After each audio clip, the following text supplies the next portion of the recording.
Oh, countdown. Twitch is getting all twitchy as shit. Morg is. Morg, are you ready to clap? Yeah, I'm ready.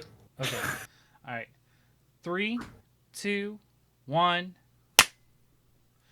All right. Welcome to the Hunters Hub, episode 170. This is your host, Fortuan, joined by co-hosts Morg. How you doing? Oh, I'm doing just absolutely peachy, bro. Oh, I should let you guys know. After my Discord finally took off, and I put in like 14 emotes that I made myself, and it's been super active lately.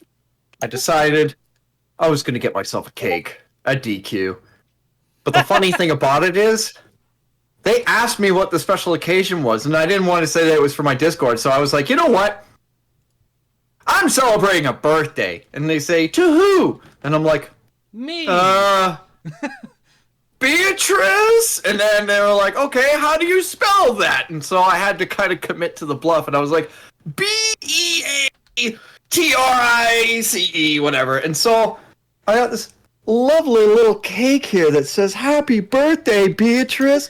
And it's a beautiful green polka dotty cake. And guess who gets to eat it all by themselves? Me. It's all for me, baby. I'm a little jealous because ice cream cake is pretty great. Oh, it's an excellent snack. So, I guess. I'll get to this after we say hello, Pan. Welcome. You're on the show too. Hi. I have a funny story about the name Beatrice. Okay, go ahead. Oh, I do have tell. a Queen story. So So so in Nebraska, if you search for the name, we have a town whose name is spelled exactly as it is spelled on Morg's cake, but we don't pronounce it that way. We pronounce it Beatrice. I love it. Yeah. Oh man. I want to say it's the 4th biggest town in Nebraska or something like that. I forget. I wouldn't have known. Yeah. Also, there's an episode of Unsolved Mysteries about something that happened there in like the 50s, and Robert Stack mispronounces the town name the whole episode, and it bugs the crap out of me. Interesting. Because he says Beatrice. He says Beatrice, Nebraska, but it's Beatrice. Yeah, it's like So that's my story. there's a Lima, Ohio, even though in Peru it's Lima. But people come here and they think like, oh, Lima, Ohio, that makes sense. No, it's Lima, folks. It's Lima. We speak American here. We speak America. Yeah. Never been to this great nation that begins with an apostrophe? America. Morg. That accent works so well with your mohawk and sunglasses. Just saying. Yeah, Biker Morg. You come And down you're- here in a land of you're machine literally- guns and eagles. And you're literally redneck from working out in the sun. I've been to Georgia. I know what it's like. No, I wouldn't actually know. So, I see that Ace is in the chat. Ace will be happy to know that I have finally tried cheese curds because I did not know that this was a thing on the Dairy Queen menu. Really? Yes. Oh, that's Fried awesome. cheese curds. Yeah, it's a side. So, like, who goes to Dairy Queen for their meals? I mean, I do occasionally, but I okay, cool. I thought I was... It is the second closest fast food place to my house. Okay, yeah, that makes sense. It's just convenient.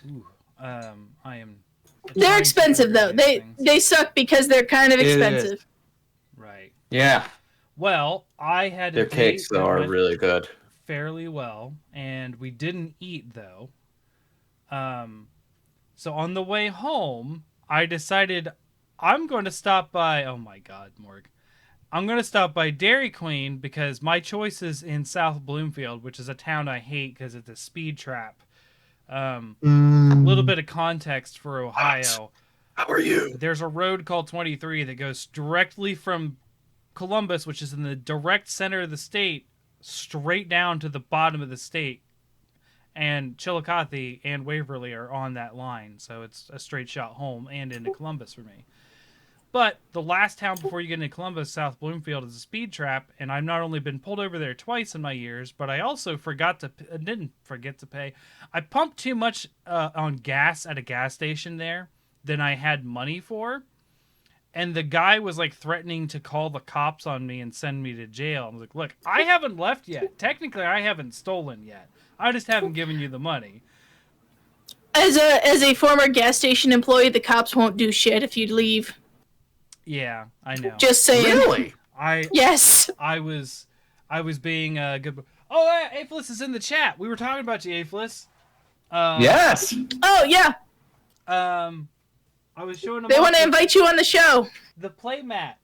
Would you like to be part of our show, Aphlis? He's been on. Please say yes. Put him on the spot. Putting him on the spot. Yes. Yes, all good You things. All wouldn't say good no to things. these sad puppy dog eyes, would you? I mean, it's Please. your playmat, Aphlis. It's your art. You gave me permission to do it years ago. That's amazing. So, dear listeners, Aphlis in the Twitch chat just said that Fortuan's playmat looks dope. Yeah, it's his art. Which actually is like it's hidden single. Yeah, it's double entendre, or at least hidden single lingo for. I would love to be a part of your show, Borg Daddy.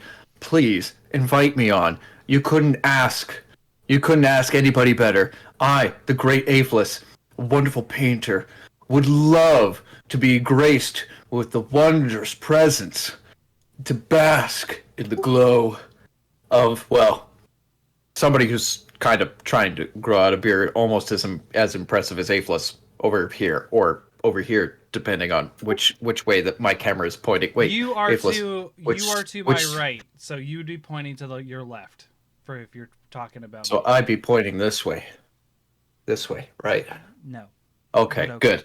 Wait, wait, isn't that my left? This is my left. Is this your right? So wait, That the struggle is real, Aphlis. give I it- understand. Yes. I wouldn't be able to be on here if my husband wasn't wrangling the kid while I'm recording. So, long story short, I finally tried cheese curds. Meh. That's fair. you didn't like cheese curds? Well, I you mean, gotta okay, have it in, Mark, like something like Mark. poutine. Morg, if he doesn't like deep fried cheese curds, there's no variation of cheese curds that's gonna sway him. No. There's got to be something. It was like undercooked mozzarella stick in a hunk. Is what I felt will like. say, I don't know if they have Culver's where you live. No, I've never. Seen Okay. Okay, Culver's is What is like a Culver? Culver's is a fairly expensive fast food burger joint. But I say expensive, I don't say overpriced, because you get some like really good quality like food there. They also like make their own custard there every day, and they make their own root beer there. So I can't fault them for being kind of expensive. Anyways, if they had Culver's in your area, I'd say try the Culver's cheese curds, and if those don't sway you, then nothing will. But you don't have a Culver's, so it doesn't matter. I'll look out for it. That's 'Cause unfortunate. I do travel occasionally, so I'll look out for one. So we've been talking about food and stuff like that. We intend to talk about video games from our birth years, and then so we're going to be talking about games that we enjoyed in the years 1988, 1989, and 1991. I would not strictly say that they are games that we enjoyed. cake. Okay. I would not Beatrice. strictly say that those are games we enjoyed in those years, because Morg wasn't even capable of enjoying games. Well, in no. those But you years. have played them retro. So, like, all right, what thought made me Yes, think yes, of you're right. this, Yeah, I One have of played my- them retrospectively, yes. One of my favorite movies is The Land Before Time. The Land Before Time debuted in 1988. I didn't see it till I was 2 or 3, obviously, but so that's kind of what got I me saw them thinking. Oh, when yeah. I was a wee toddler. Oh yeah, no, Back to the Future movies were my favorite growing up, but those came out in like 85, 87, and like 89 or something like that. So, Something like that, yeah. I don't have a lot. We don't have a lot for these years because obviously they're old games and we don't play a lot of them and that kind of thing. But there are some slammers in some of these years.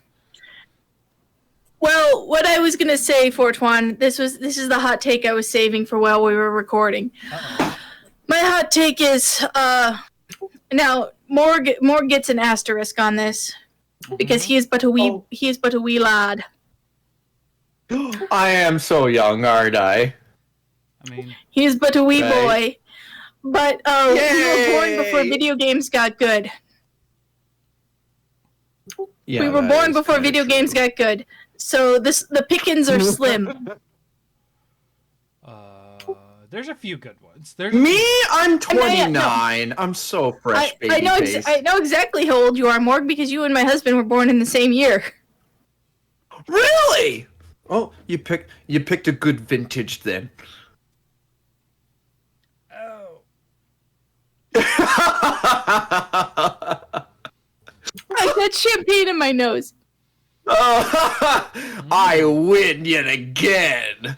Oh yeah. This is the Morg tries to cause people pain in their nose episode. He's gonna get brain freeze from that ice cream cake. I almost made him spit out his ice cream. Yeah. I got to the cookie bits. They're so good, but they're so frickin' hard to break with a spoon. So, Okay. specifically, we're going to talk about 3 years, 88, 89, and 91. I do have games picked out from 90, but I don't know when was born that year, so why not? So it doesn't count. Yeah, no. So, we'll just go up the years. I only have 2 from 88. Do you guys have any from 88 that you cared about?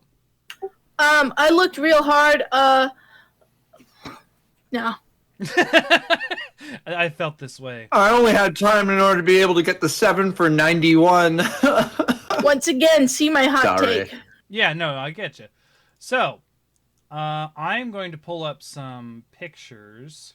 It's going to be hard to see, especially that one. Actually, you know what? No. So, if you look on the stream, I don't know if you can see it. I'm going to pull this up. Advanced Dungeons and Dragons. Oh yeah, Pool it's of visible. Radiance. This came out the year I was born. Ooh. Also, if you notice, SSI. This is before Wizards owned Dungeons and Dragons. This is crazy because guess what, guys? This is the first official D&D game ever. Really? Yeah. I had no idea. Pool of Radiance is Oh, that's so cool. is a cool game. I can't play much of it. I own it on GOG. It is out on GOG. I do believe it is. Why can't you play much of it? It is very difficult to play because it is from '88. Let's be very clear. Yes. Describe to me this level of difficulty. Is it in the software itself? Is it the code? If you look The at controls? it's just confusing. You're compounding first edition D&D rules into a computer game when people hadn't learned how to make them as well at that point. So TTRPGs advanced by leaps and bounds from the 1990s.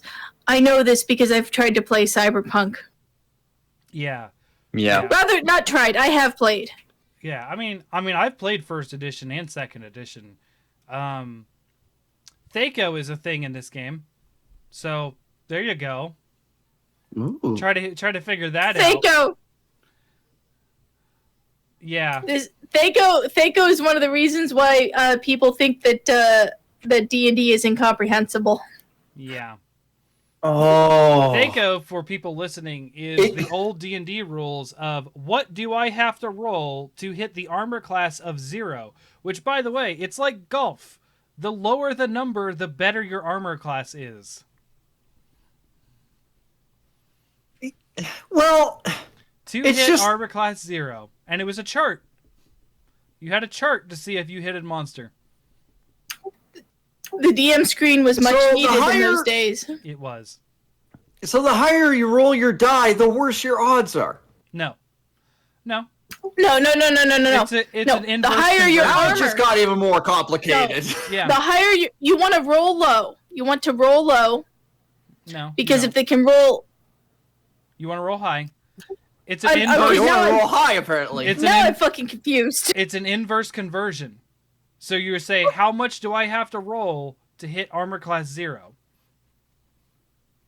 So you're basically Oh wait, Think are of you it- trying to get it? think of it as armor class now. You were still rolling with your bonuses to hit a number, right? Now take that number Okay. that you're trying to hit and compare it all to the armor class of 0. That's what that means. It's an inverse conversion. And it's really complicated, and that's why people had a table instead of doing the conversion. So Okay. a Thaco, like what is my Thaco, was a big thing because you have to roll a 17 to hit me. You have to roll like an 18 to hit me, that kind of thing. But that was different per monster. Like it's so weird. It's like it's so much simpler since third edition. Third edition fixed that really well. But yeah, so there you go. That's why this game is a clusterfuck. It's just old D&D, old computers. It's You're just telling me. yeah, there was better games that had more simplified systems that came out very soon after this, which we'll probably talk about in 91, at least from my perspective. So there you go.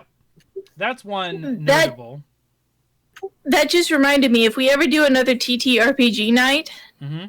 or rather another TTRPG cast, I need to tell you guys about that time that I got killed by a cat. Nice. Like literally I a got cat. knocked out by a Fantasia's magical broom in a closet. No, mine was, well, actually, it wasn't a normal cat. It was a cyberpunk cat with like implants and stuff. But we'll talk about that next time we do a TTRPG night. All right, here. Yeah, is- mine was just literally a Fantasia broom. It just knocked the shit out of me. I was like, what? What's going on? And then somebody decided, hey, let's throw a lamp in there. Maybe it'll catch fire. No, I caught fire. This is the next What's Conscious Xenon? tiefling bard. Xenon is an old arcade style top down bullet hell. Now this Okay, because it made me think of that Kirsten Dunst movie that they used to spam on the Disney Channel. I don't even know what you're talking about. Mm. Xenon, Girl of the 21st Century. It was this like made-for-TV Disney Channel movie that starred Kirsten Dunst when she was like 13. Interesting. I almost heard Xena, warrior princess. It's close. But that's a totally different person. I was not allowed to watch Yeah. that show. My parents. I watched wonder it, so why. I've seen it.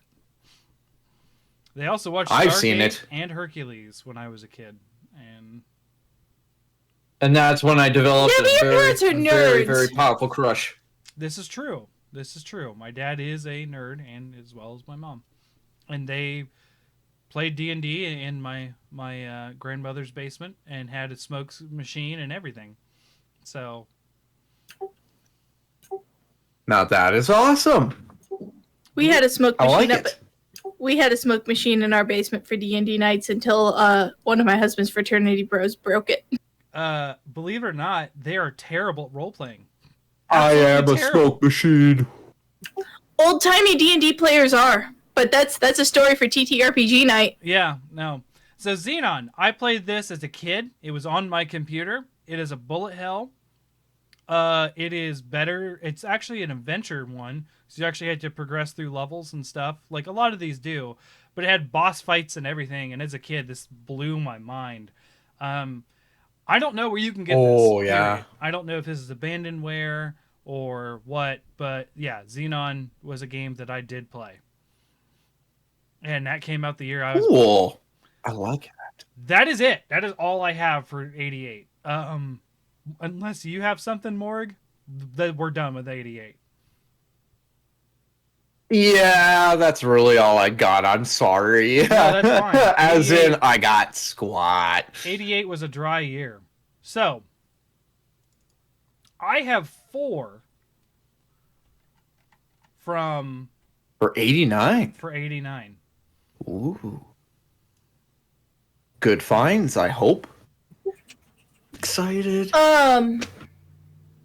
In 1988, there was also Ultima 5.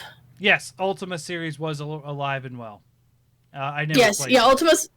Yeah, I never did either, but I watched this like one retrospective on the Ultima series, and I really respect what they did for PC Western RPGs. Mm-hmm.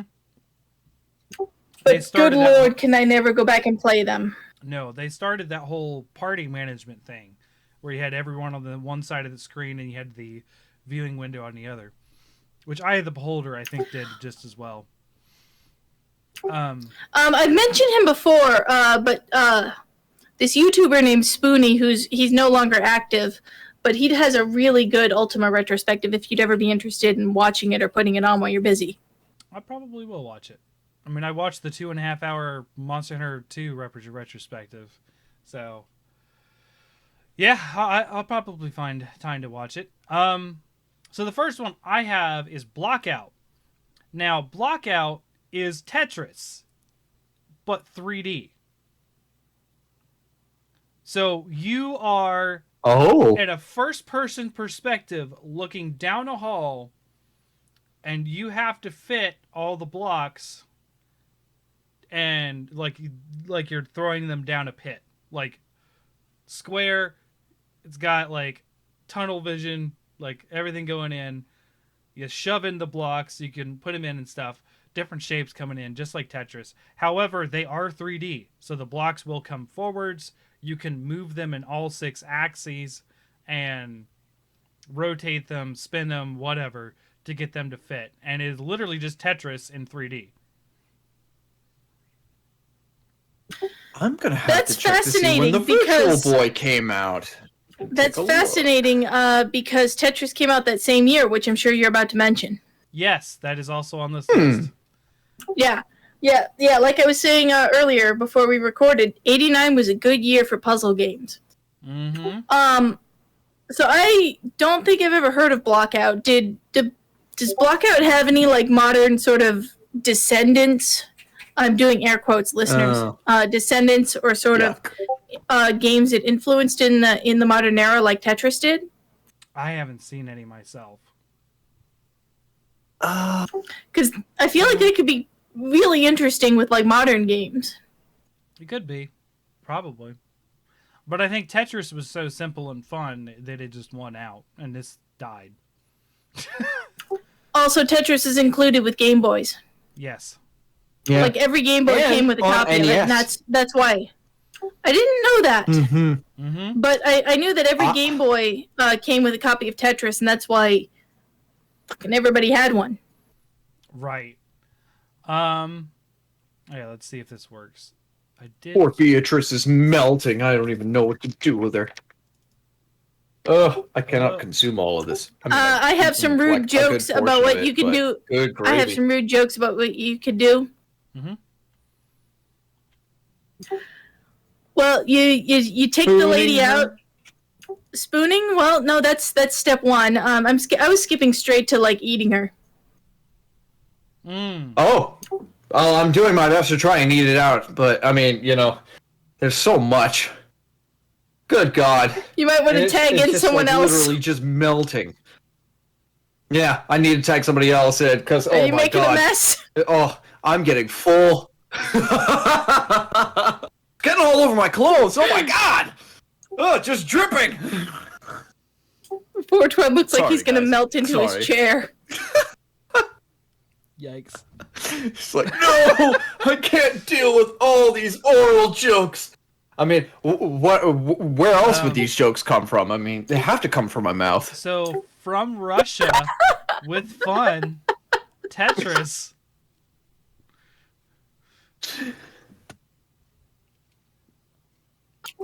Oh boy. Fire away. So Tetris, the granddaddy of all puzzle games. Yeah. The relentless building block video puzzle is the tagline above here. Boy, have we all played some Tetris? Yeah, like so I sometimes scoff at the thing where like, oh no, we all played that, but like there are a few games that literally everyone has played. I hope.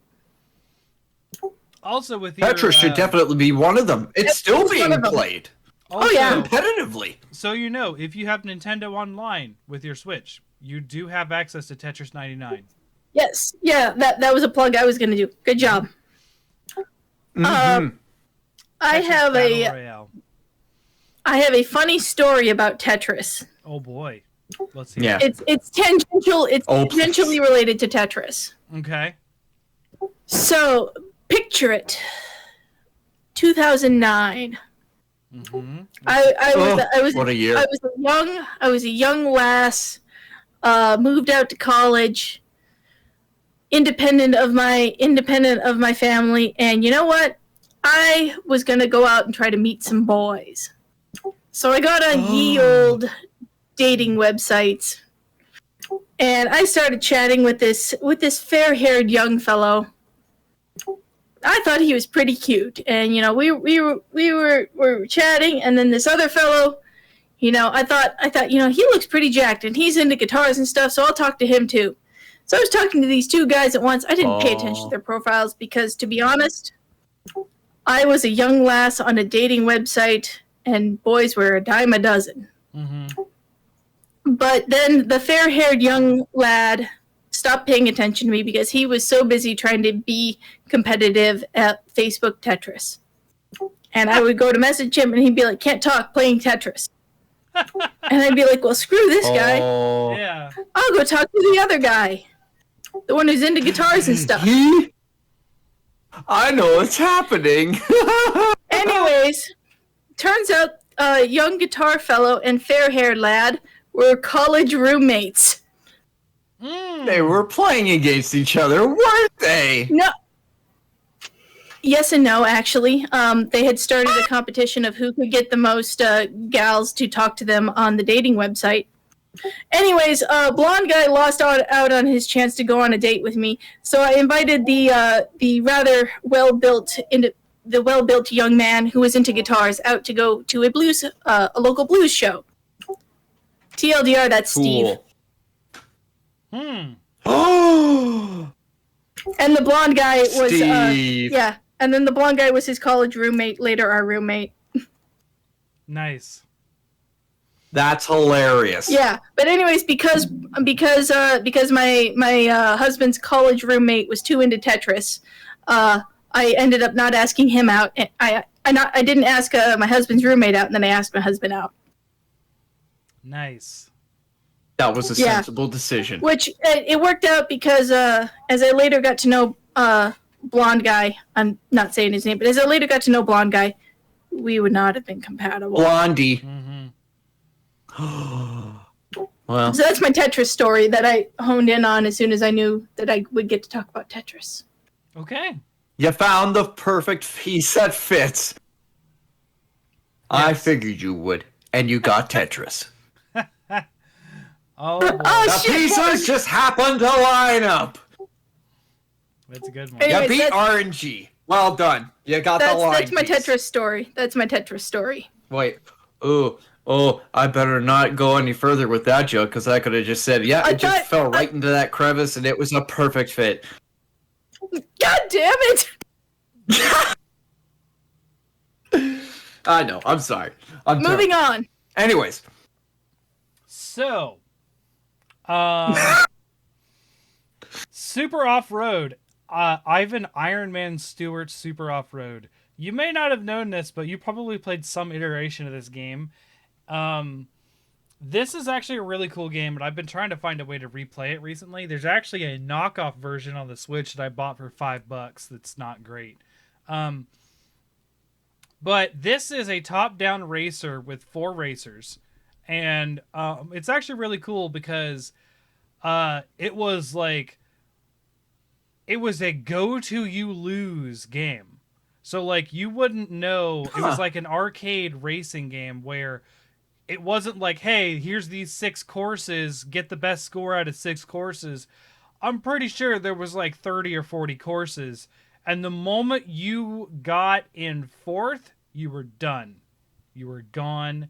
Game over. Oh, that's Done. too bad. However, if you continuously got first, you got to progress. Eventually, you'd progress again. You get to like 10 tracks, right? Then it would be a mirror courses. And then you get it through those, and you're like, okay, that's it. That's all the tracks they have. No. Then there's a new set of tracks you never saw before. So then you go through that again. Really? I have never seen every track in this game, and I have been playing this since it came out. No, not since it came out. It's 89.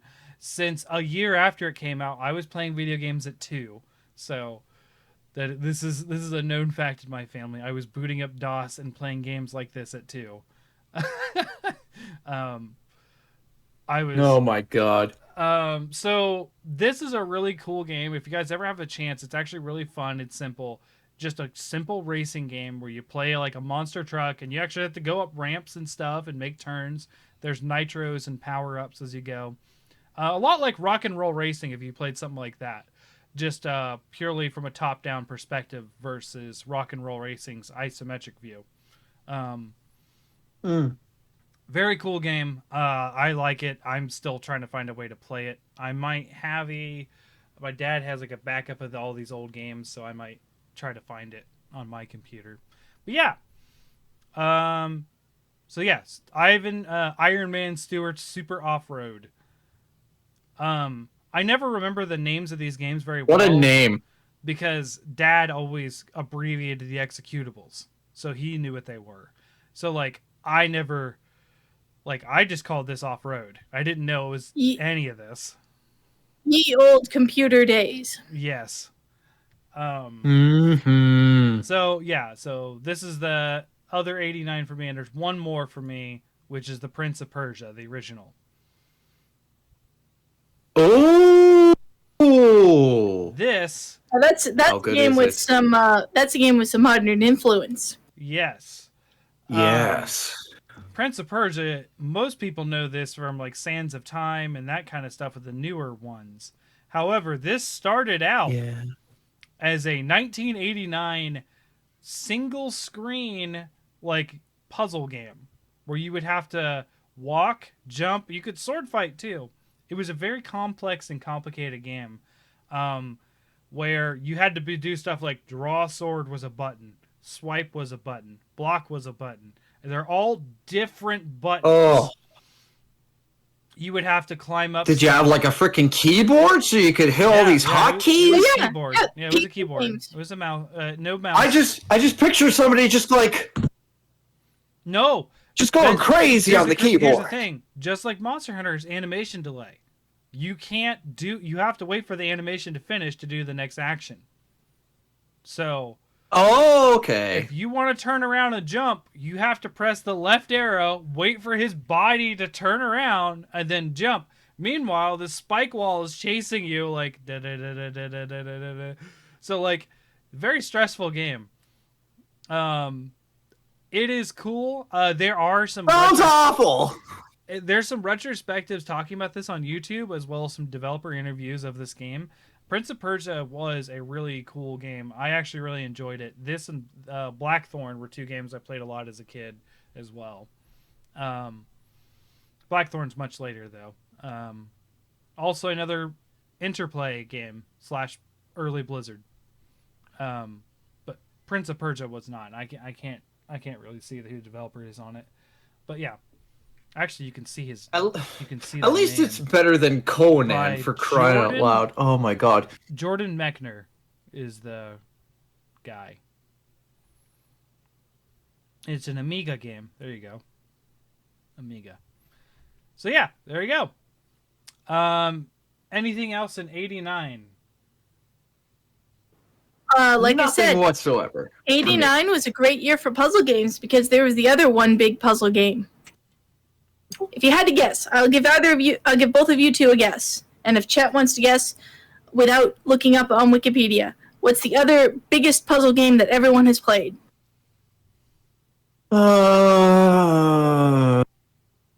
Scrabble? No, wait, no, they wouldn't have had that. Not in computer form. Legend of Zelda didn't come out in '80. Puzzle game. That's an adventure game. also came out in '85. Well, I mean, technically it's a puzzle game, but like not. Quick guess.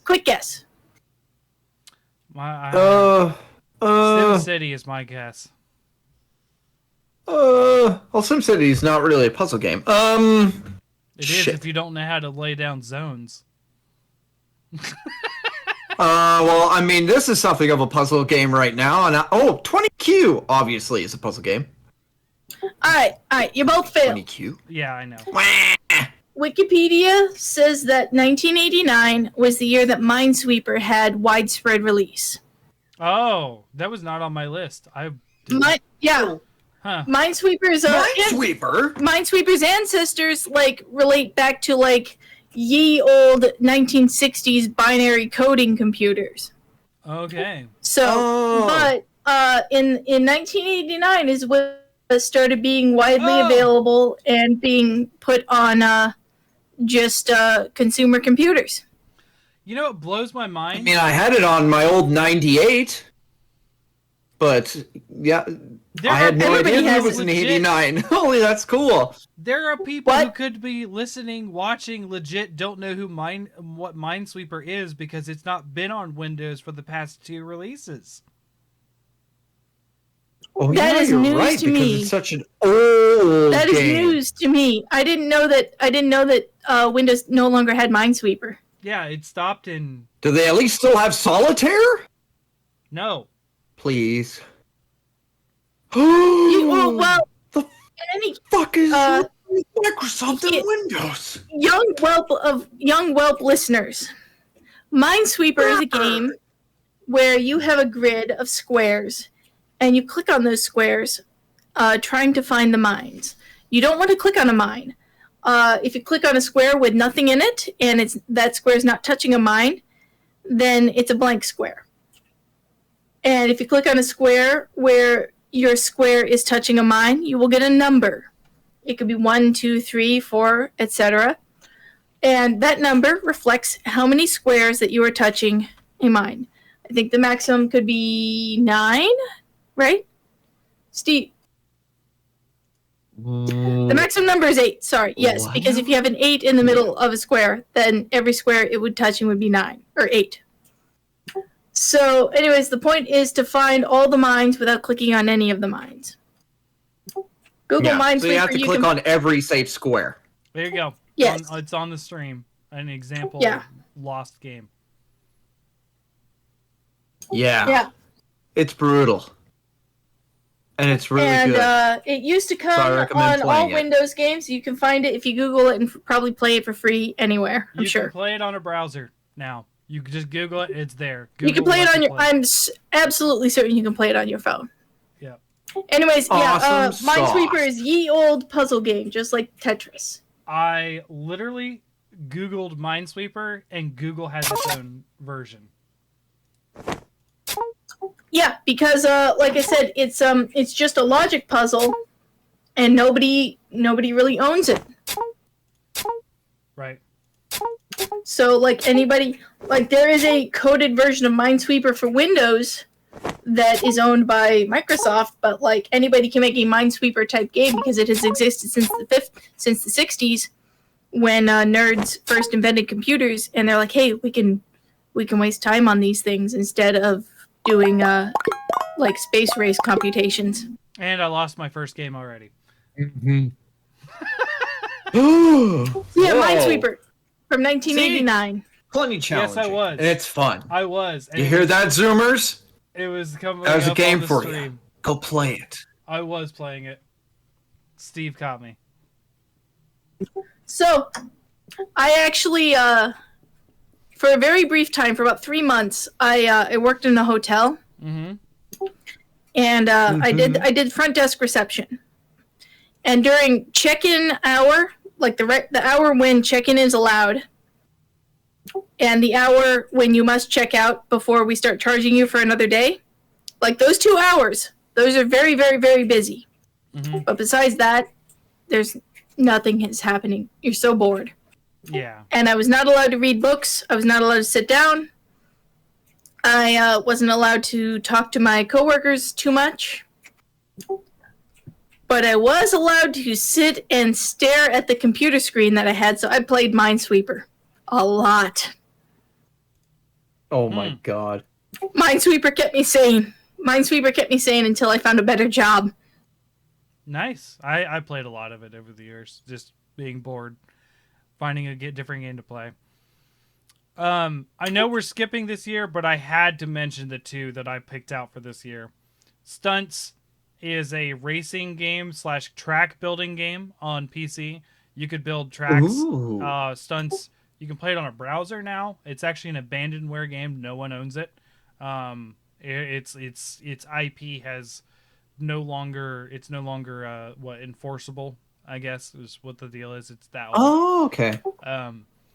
So Stunts, cool track builder, but the big one, Super Mario World. That was 90. What year are we talking about? This is 1990? The year that we're not quote unquote talking about. Oh yeah. But I looked at it just real quick. We have to mention Super Mario World came out in 90, right? Like, can't just skip that. The platformer. Dude, that was such a good game. Yeah, it's... I think it's actually my favorite Mario game. Actually, funny story. This is my Father's Day present. Super Daddy. That's adorable. That is actually really awesome. Yeah. That reminds me of a thing that my husband tells me that the kids these days are into. Oh. So what with my husband being a teacher, he is aware of what the kids are doing when they're ignoring school. Uh-huh. And apparently... Porn, obviously. Well, every kid... Yeah, I don't every want to think kid about in... kids and These porn, kids coming in and bringing in those... Stop it, Morg. Stop it. No more. DVDs. Seriously. All right. For Keep serious, going. we're not addressing that topic.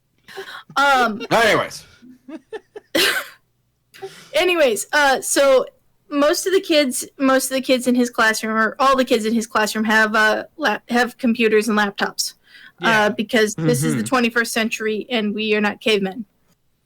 Yeah. So you know what the kids these days are playing when they think the teacher isn't looking? They're playing. I don't know. This is gonna hurt you, Fortuan. They're playing this retro platformer game on emulator. Called Super Mario 64. Oh. Oh.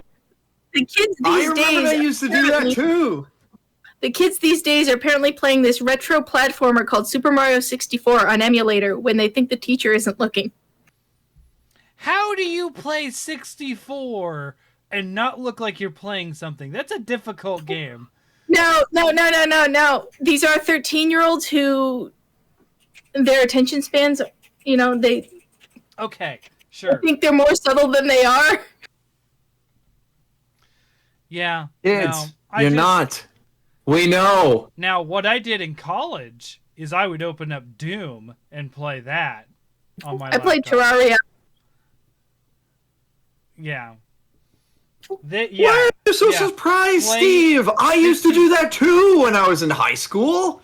WASD on Mario? Skipping classes and actually playing Mario 64? No, I need a control stick. It's hard, but it's fun. These kids are next level, apparently. They can do it in WASD and a trackpad. Mm-hmm. I used to use WASD controls when I was playing Might in 64 emulators. No. Well... Donkey Kong 64 was real tricky with that WASD. Fortuan, this is why I called him a wee young lad. Yeah. He's apparently a more evolved human than us. Yeah. I was doing that 10 years ago. Actually, no, more than that. But anyways, back to Super Mario World. Yes, World. I have Super Mario World is 11 years ago. That game is, out of any game that I played as a kid, as like a little kid, that game like sticks out so hard in my mind. Like all the tropes of being a kid and playing video games like hit me. Mm-hmm. The rumors that you hear about like a secret thing here or there, because like there's so many secrets in that game. Oh, dude! And freaking Donut World. Yeah. Yeah. The Donut World. And secrets. and like, oh, this boss is too hard. Let's go get my big brother to beat it. Of course, you're the big brother, so you don't know that. Well, you're on the other end of that one, maybe. Yeah. I mean, Yeah. my brother is as competent or more competent than me on games. Like, I excel at shooters, he excels at strategy games. We're both the same at platformers. Like, Right, but we're talking about at like 5 and 7 years old, or however far apart you two are. yeah, we're a little over 1 year apart. We're 1 year. Okay, like so 9 years. yeah, okay, so you two 1 are year, 9 months. Sorry. pretty close together in age. Okay, so like there's a 4 and 8 year gap between me and my brothers. Well, I'm seeing it with my daughters, and they're 2 years apart. So like, Okay. Emery will be like, "Cece, I need help. Cece, I need help," and it's on Minecraft. And Yeah, by the way, but yeah, no, Sonic Minecraft came out recently, so that's a thing they're playing right now. interesting. It's Sonic in first person. It's very weird. Ooh, that is really Interesting. weird. Interesting. That does not sound fun at all. Anyways, Imagine when you're spinning in a ball. You know, just the camera would just be like, and you'd just get seasick. Ugh. Or sight sick. no, or you motion just imagine a GPS camera at a fixed point in that circle that sees forward like a roller coaster. Yeah, that's kind That's of what happens. So, Yeah. but anyways, Yeah, that does not sound fun. without starting to unpack the baggage, some of like my actual like super fond memories of my brothers involve playing Super Mario World. The three of us were like, they would be, one of them would be Mario and I would be Luigi. So of course, second player is Luigi. Mm-hmm. And other stuff, or it'd be like, oh, this part's too hard for you, and then they snatch the controller away, and then they would get through it, and I'd be like, but I could do that part. Mm-hmm. And then I would go crying to them when I couldn't beat the boss, and Mm-hmm. You totally could have.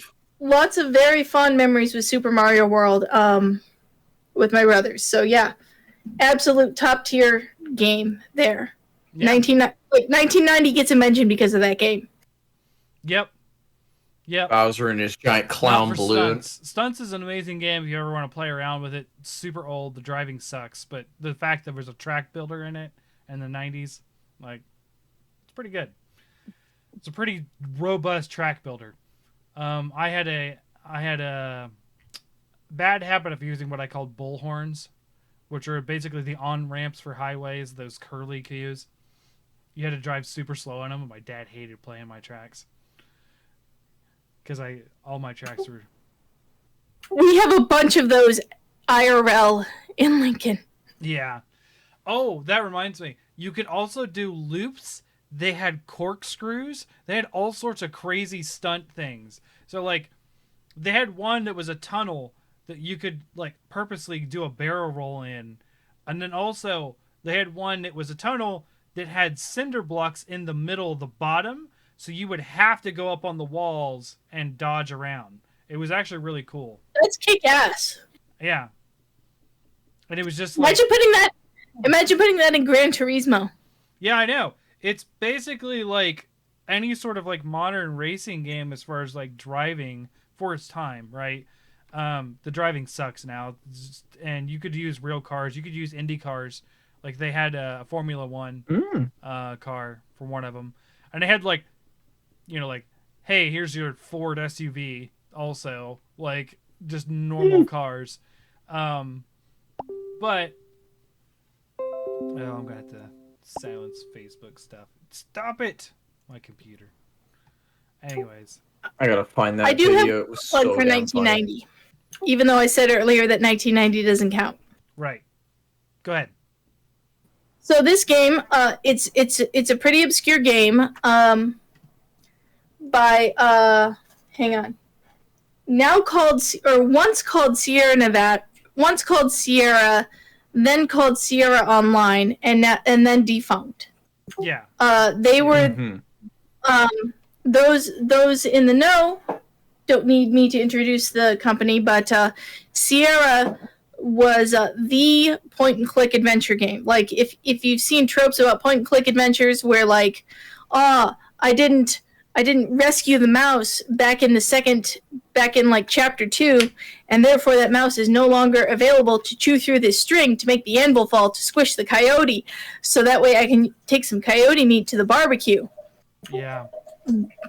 That trope is where Sierra games come from. Mm-hmm. Anyways, me at like impressionable 13 years old, my parents would go to garage sales all the time, and I was at this garage sale, and I see this PC game box of this Crusader Knight fighting like a Saracen soldier out in the desert, and it looks cool as hell. And I'm like, you know what? No, it's not King's Quest. It's not King's Quest. You think I'm gonna say King's Quest, but I'm not. I thought you were. No, King's Quest isn't even obscure. It's mildly obscure. Really? Okay. Sierra. Only mildly. It is. So, and I'm like, you know what? I've got a hot $5 burning a hole in my pocket. I'll spend $1 on this computer game with a cool logo, with a cool thing. I'm going to send you the Wikipedia link so that way you can make a picture on the stream, Fortuan. Yeah, I was going to Google it when you said the title. So.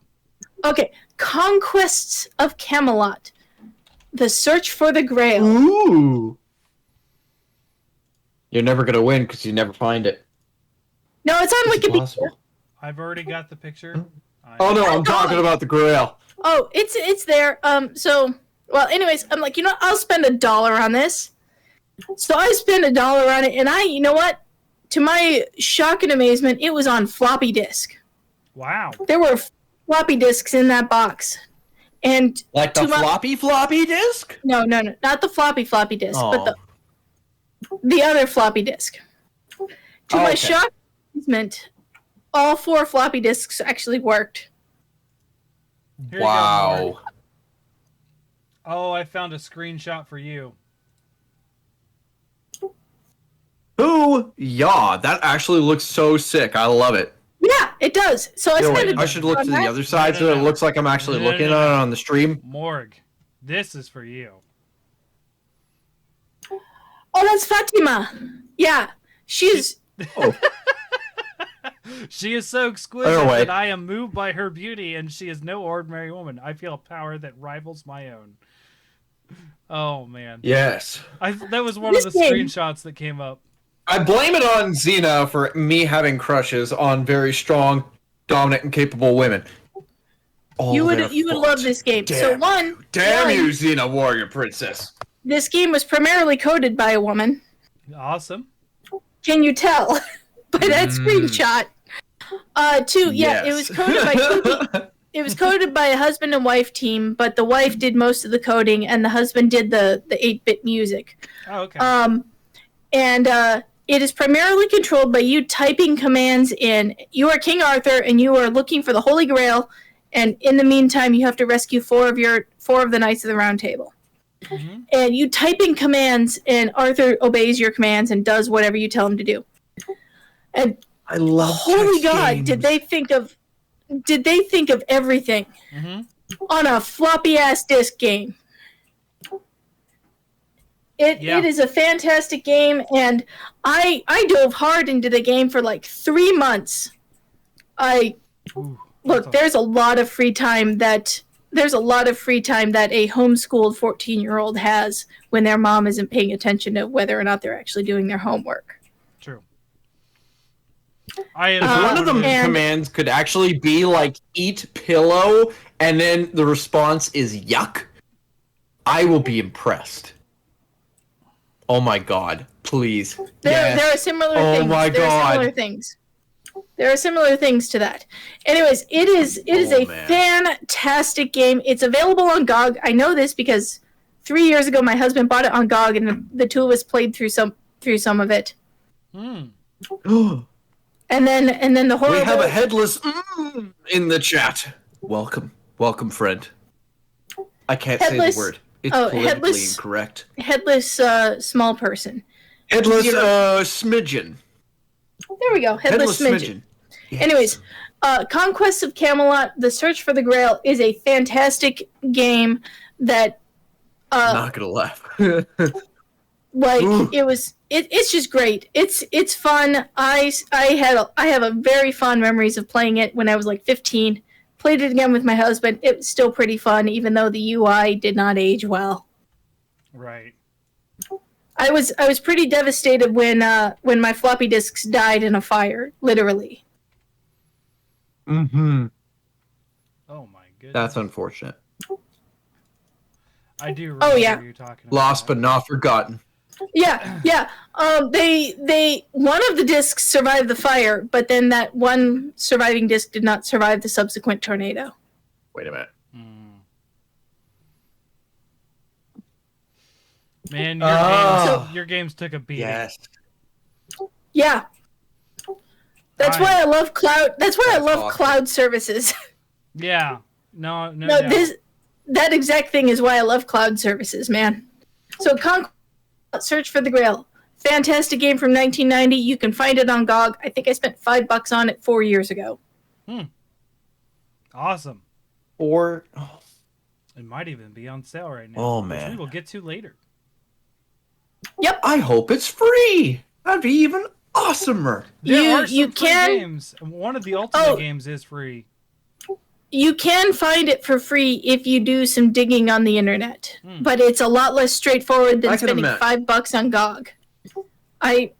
Yeah, I suppose you're right. Yeah. If the price of a game is less than I would spend on Impulse at a gas station, then I don't really blink at trying to find it like for download, because like if I download Right. something shady on my computer, like I could have spent more at the gas station buying a Coke and 2 candy bars. True. And I know because they Ugh. make you spend that $5 because they don't want to swipe your card unless it's $5 or more. Stupid gas stations. Yep. Wow, that's pretty brutal. Because I'll spend like Just wanted a $1.99 Mountain and I'll put Dew. it on my card. Because I want those gold points, baby. Okay. So we're moving off to Morg's birth year, and the last one we're talking about, 91. This is a hard hitter here. Oh, No one damn. played it, but they know this Oh. guy, Duke Nukem. The original Duke yeah. Nukem game released in 91, and this is not the Duke Nukem that we know and love today. This is No. the side-scrolling Duke Nukem, who lived in ruined LA and was fighting off the alien invasion. Just as a plug, during the GOG summer sale, Conquest of Camelot is tree fitty. Nice. Ooh, tree fitting. I love that. Oh, But back to Duke that Nukem. goddamn Loch Ness Yeah. monster. So Duke Nukem is a game I played a long time ago. I have Duke Nukem 1, 2, and 3. I have them on Steam. They are available on Steam. I don't know if they're on sale. I haven't seen them on GOG. What? Okay. I'll be More right Small back. child Oh appeared. no. Fortuan. We need to start editing wait. in the Pokemon battle stuff whenever your kids wander in. Yeah. All right. I'm sure you guys have some other games to Anyways, talk yeah. about. Apparently, I need to. The girls are fighting. Apparently, so I need to. Go start. Go talk. No. Okay. I'm gonna do my best because I just ate like 2/3 of an ice cream cake and I'm a little bit Nick sick too. So I'm gonna thought try that to keep might this as happen. brief as possible. Yeah, well, you know, we all make mistakes. I have no regrets though. Let's see. So Beatrice was good. let's That get could be you. into Street Fighter 2. Yes, Oh, shit. Street Fighter 2. Which One of the most Street popular Fighter? There's fighting so many of games. them. That's the thing, though, is that Street Fighter 2 has 6 different titles. I know. That's Isn't what I'm that saying. wild? Which Street And Fighter? four of them were on the Wii. The original, numero uno. We're gonna talk about that one. The predecessor, yeah, the Go, go. precursor, the one that started it all. And Okay, so most popular fighting game, more so than the first Street Fighter, and it helped to popularize the fighting genre for gaming. It also has an anime movie, and also much of the series feels like it's built around this game, and for most of the series. 6 different versions of Street Fighter 2, including 4 versions of them on the Wii. And it is also the first fighting game where characters had a massively varied moveset of over 30 attacks, including grapples and projectiles. Isn't that interesting? Very, very cool. I actually played it. It's actually really, really fun. The fact that you get to play as like a yogi that breathes fire, a Brazilian dance fighter or whatever it is, that with electric powers for some strange reason that looks like a giant carrot, I guess. So I used to play Street Fighter with my brothers. We were not allowed to play Mortal Kombat because Mortal Kombat got all that bad press. Insert Fortuan's plug about how his uncle worked for Midway and all that. But so Street Fighter was allowed because that's not Mortal Kombat, right? No, not at all. And there's no blood. Yeah. So my brothers would absolutely insist that I play Chun-Li because I'm a girl and girls have to play Chun-Li. So I learned how to spam that spinning bird upside down kick. Yep. So I would kick the shit out of them. But then I wasn't allowed to play Chun-Li because I would do that. So you know who I beat? Who would the you sumo be? wrestler. Ryu? No, the sumo wrestler because he goes Honda! Yeah, Honda, because he would just Honda, yes. you just do this all day long. Where he like Oh yeah, the big stomp. Yeah, he just thrusts his fist forward and punches like this. Oh yeah, Yeah, I would just do that all day and then get love so that. pissed at me. And then I said I couldn't be Honda anymore. So then I started playing Street Fighter with them. Well, you could play as Dulcie. I mean, he's got lots of range. He's pretty fun to play as. He's got fire breath. Tell that to 4-year-old me. Oh. And then yeah, if you play as Guile, yeah, you could just go Sonic Boom. I mean, granted, like some of the controls are a little bit tricky, but Sonic Boom. Anyways, there was a really interesting fact actually about like the bad guys, Balrog, M. Bison, and Vega, is that their names were actually switched around because let me see, because M. Bison was supposed to be the boxer and based around the idea of Mike Tyson, but the problem was that there was a big scandal that happened at the time, and they couldn't associate that character with him, or otherwise they would lose sales. So they actually switched the names around. So M. Bison being the boxer, Vega being who M. Bison is right now, and Balrog being the guy with the claw, they had to switch all the names around. It is really, really funny that they were able to get away with that. And then since then, M. Bison's been the big bad guy. Alrighty, so the next game that we have on our docket, Battletoads on the NES. This has got to be one of the toughest games that I have ever played cooperatively ever in my life. Mostly because of friendly fire. Oh my god. It is so hard. Do not play this game 2-player. I know Battletoads is legend. I know Battletoads is legend, but I've never actually played. Oh my god, it is such a difficult game.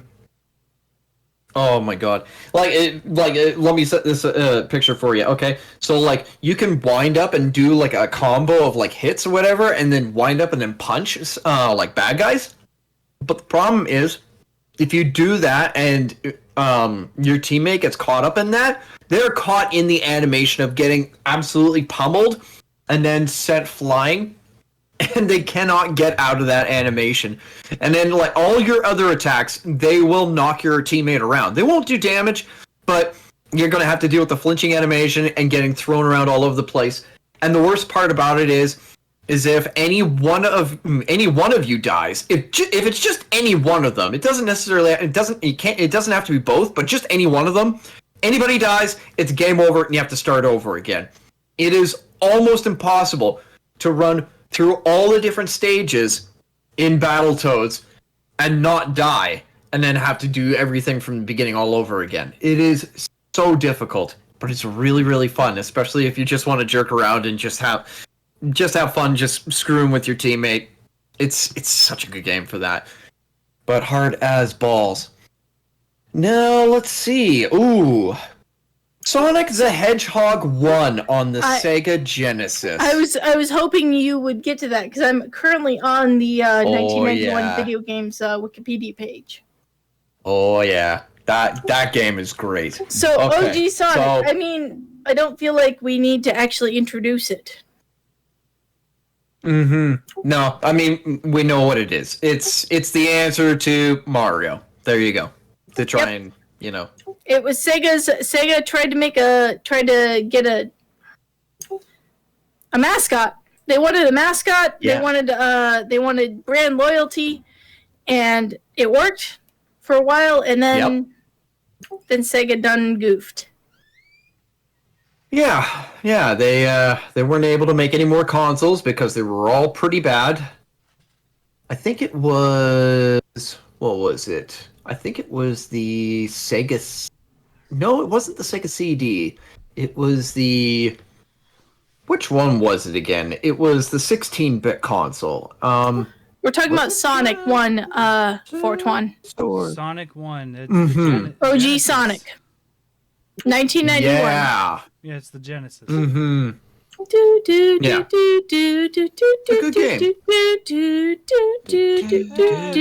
I've never been a big Sonic fan myself. So That's understandable. I'm A lot honestly- of the later titles are not very good. no, I mean the first 3 titles were solid gold. It's when Sonic started moving into 3D, and there are much better takes on this than mine. But I do have like some pretty solid fondness for the OG Sonic games because somehow we had a SNES and a Genesis at the same time in the same era. I don't know how that happened because we were poor back then, and my parents were not big on electronics. So I don't know how we managed to Miracle. have both a Genesis and a SNES. It could have been how we. I mean, I managed was to get like a hold of- 5. It could be how we managed to get a hold of one, which was Pawn Shop. That's possible. Now you, That's possible. Could be we bought it at a garage sale. I don't know. Yeah. But you got me thinking the of Sonic games. Cartman. Oh, I was gonna say you guys got me thinking of Cartman when he tries to start his own religion. And he's like, "The band's dead," and I'm like, "Oh my god, no! This is exactly like that." Oh wait, did some of my audio cut in and out, or? You were cutting in and out so hard. Yeah. Oh no! Yeah, Just disconnect That and sucks. reconnect. I will do that, and then I will play that joke again when I'm returned. Anyways, on the OG Sonic, I noticed that whenever you killed a robot, a little animal would spring out. And I told my brothers, I told them, "Oh, Dr. Robotnik," because we knew it was Dr. Yes. Robotnik because of the cartoon that was on the TV at the time. Dr. Robotnik is making those little animals pilot his robots. Mm-hmm. And I would get super anxious if they would go through the level and not pop the robots so the little animals could be Yes. free. Do it for I would PETA. I would. No. I don't want to get into that, but no, not for PETA. But I would get super anxious.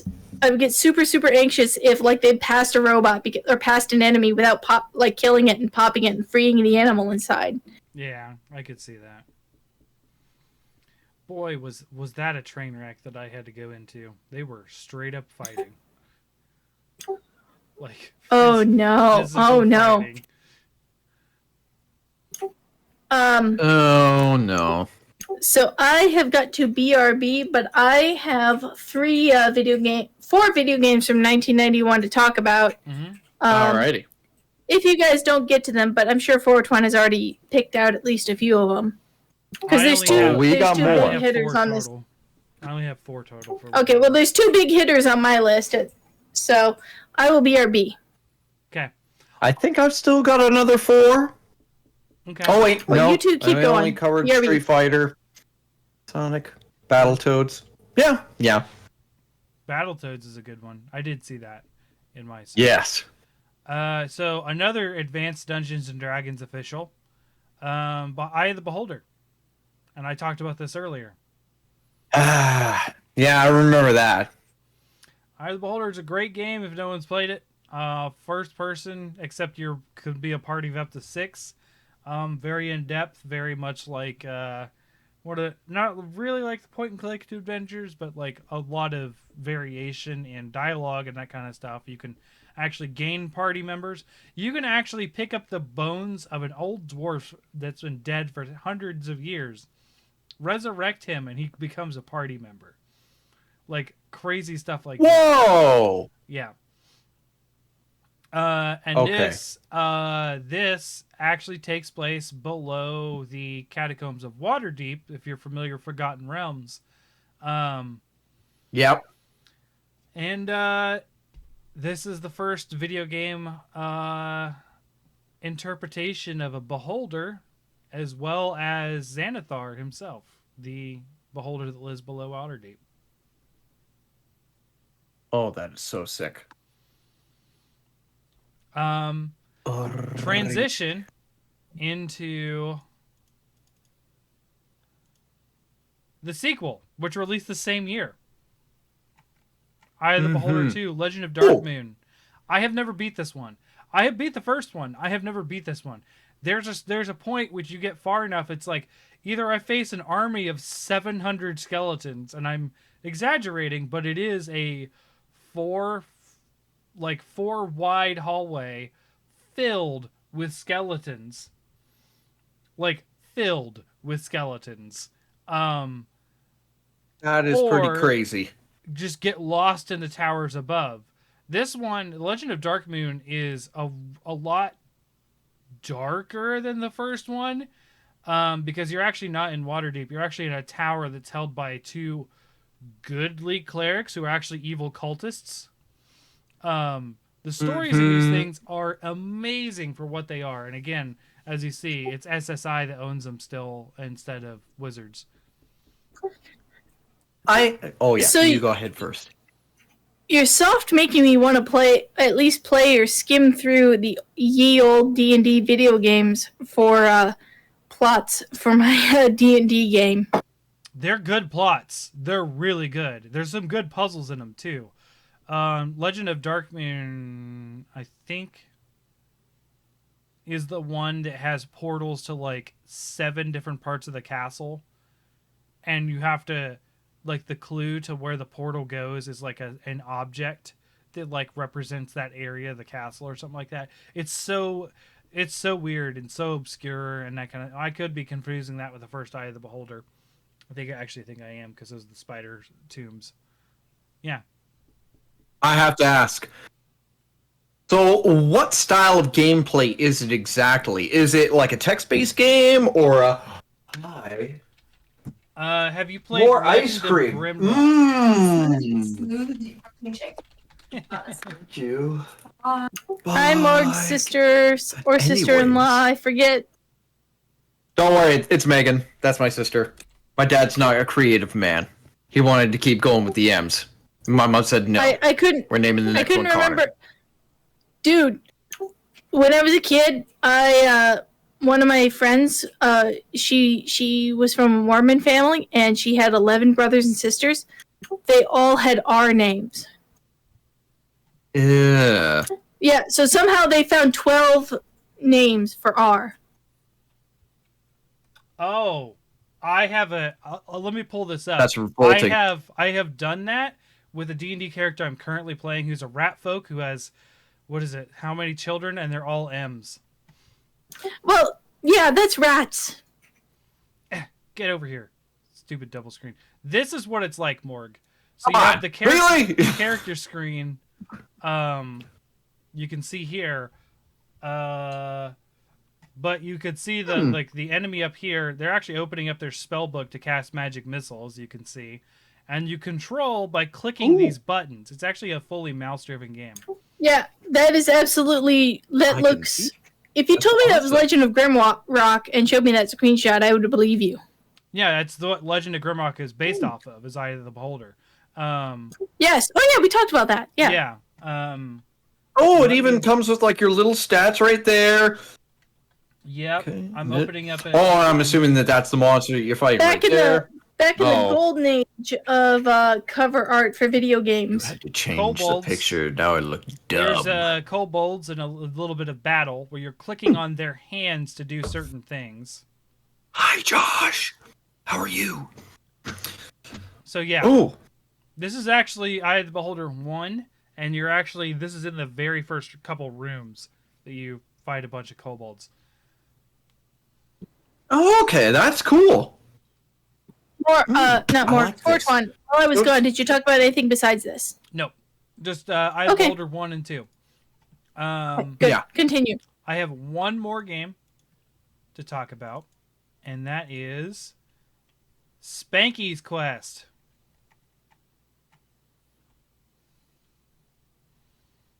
No one knows what this is, do they? I believe I Is saw an Spanky a monkey? AVGN video about this. You're a little monkey. I'm really sure AVGN has a video about this game, but continue. You're a little monkey. Your point is to kill all the bad guys, get the keys from the bad guys, and get through the doors. Very much like Bubble Bobble in that sense, just a very arcade, single screen, kill all the bad guys, move on. Except Spanky throws a This bubble. feels like something that would have been on NES.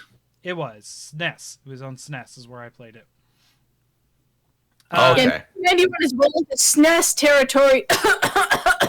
I'm sorry, I've got something in my lungs. Hey. This little monkey throws up a bubble. It's blue, it's a baseball. If it's yellow, it's a volleyball. If it's green, soccer balls. It's orange, it's basketballs. And if it's red, it's something else. I can't remember. But basically, you bounce this bubble on death ball. You different sports balls, and if they get hit with the bubble part, they get knocked out. But you actually have to kill them with the different like sports balls. So you actually have a button to press to pop the bubble. The sports balls come out and do different effects. I think the soccer balls were the best ones. It's so weird. I know. I'm laughing at sports balls because I derogatorily call sports ball sometimes. Yeah, I know. But like, there's no other way to describe it because it's like baseballs, soccer balls, volleyballs, basketballs, and something else. I can't remember what the last one is.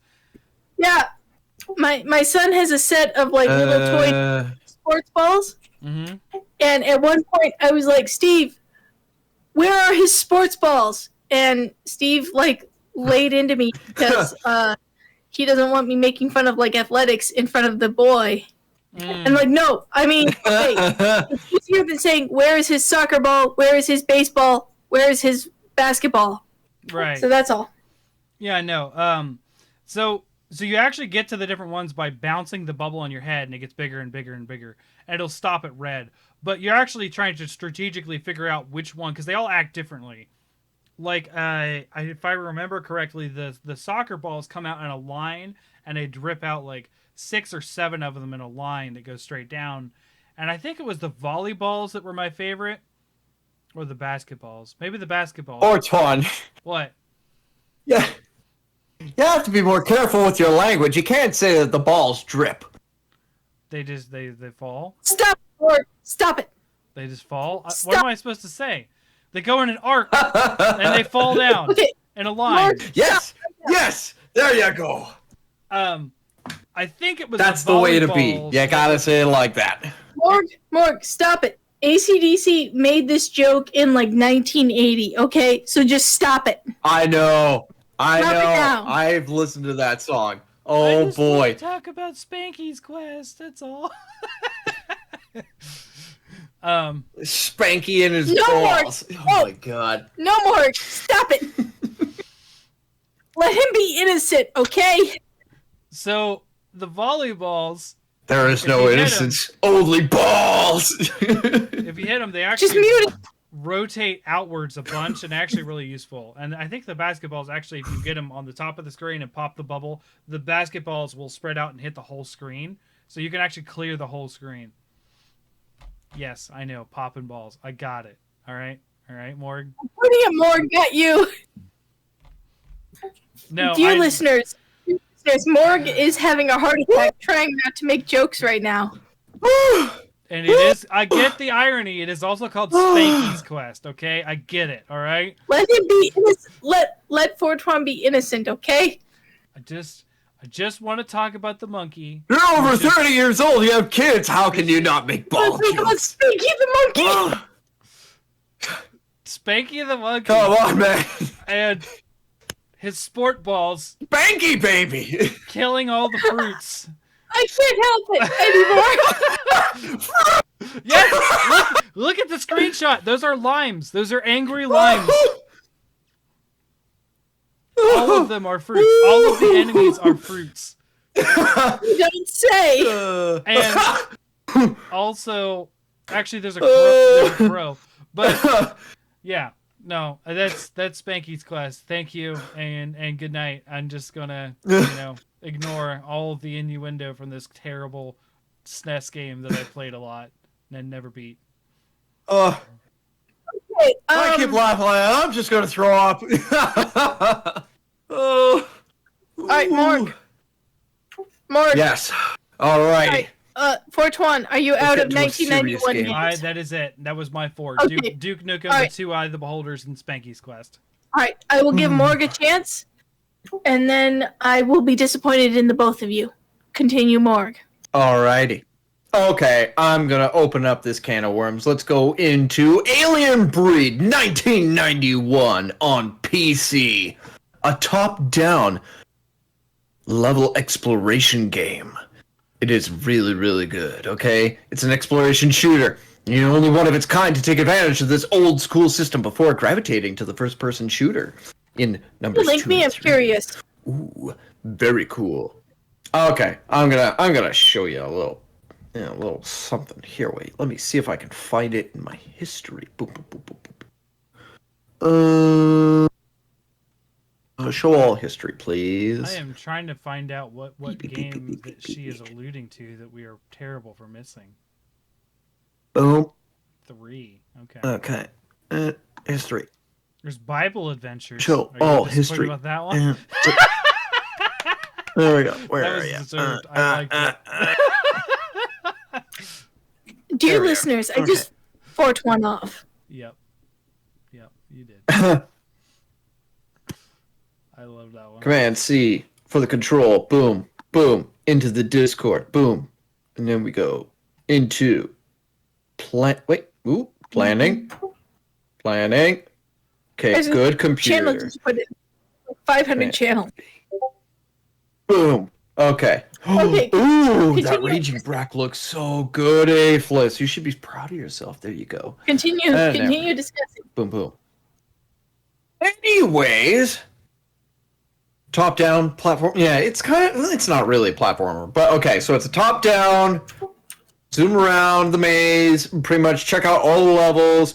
Gather materials. Here, where is it? Pages. Okay, that's the wrong. That's wrong too. I had a page with all the info that I needed for it. You know what? Where did it go? Oh no, I swear to God, it better not be gone. Why? Oh my God, stupid computer. Oh, there it is. Okay, great.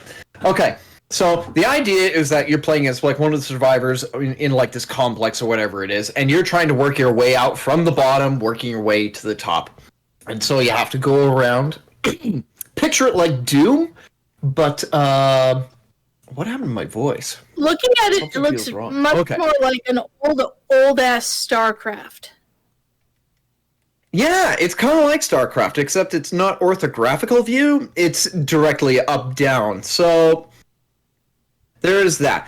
And so the idea is that you kind of go around with like a limited amount of ammo and stuff like that, and you have to figure out how to stay away from aliens. And if you absolutely have to, you can use weapons on them and stuff like that. But you only have a fixed amount of ammo, so you have to be really careful with it. Then you have to also deactivate traps. For example, there are firewalls, and then there are like these laser doors that make it so that you can only pass through them in one direction or not at all. And then you have to also go to like special conduits that give you like either a full layout of the map, or like they will give you details about like all the structures that are on that level that you're on. And stuff like that. And then I believe there's also here. Wait, where is it? Ah, that's Civ. Okay, that's for the next game that I'm looking at. Door keys. Oh yeah, you also need door keys in order to be able to unlock various zones on the map, even being able to access the elevators. There are power domes that you have to destroy in order to blow up whatever that level happens to be, in order to be able to kill all the aliens, and then you have to evacuate it in a certain amount of time.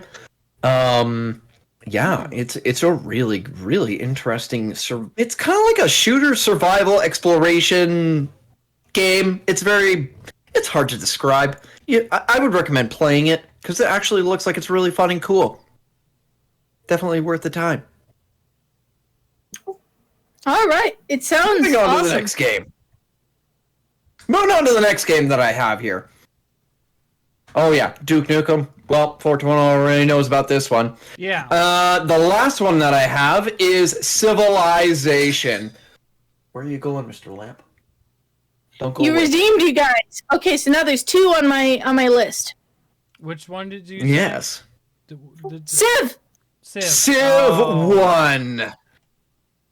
Made by Microprose for DOS PC, inspired by the board game itself, as well as Railroad Tycoon and Empire. It is pretty base. It was a board game before it was a PC game? Yes, Civilization was a board game, and My husband this is glaring game, at not- Civ 1, it My is husband- awesome. Yeah. I have seen Yeah. Civ 1. I've never actually played Civ 1. I have played me some Civ 3, Civ 4, Civ 5, and Civ 6. Oh, you know All what? good Wait. games. You know what happened? I didn't look. What happened? I didn't look at anything past the first page because I. My wasn't- husband I just wasn't threw done with 91. Your viewers, my husband just threw this at me. Nice. There you go. That's the game that it's based off of. Actually, it's not. This There is based off of go. Civ 4 or Civ 5. Which one, Steve? He shrugged. It's based off of Civ 4 or Civ. Yeah, probably 5 if it's because 5 ended up being a little more popular in the end, right? So. Yes, I believe so. So yeah, this is based off Civ. I think Civ 5, but yeah. I did not know it was a board game before it was a video game. I thought it was the other way around. Mm-hmm. It's really cool. Moving on. So yeah, it's basically it's basically like every other game. Except for in this version of it, you get to customize what kind of a planet that you live on. So they're all typically Earth-based, but it still allows you to be able to choose like what sort of land masses make up your world, the climate, the temperature. And lot then of what happens games- is you can also choose the difficulty. A lot of strategy That's games always- do this.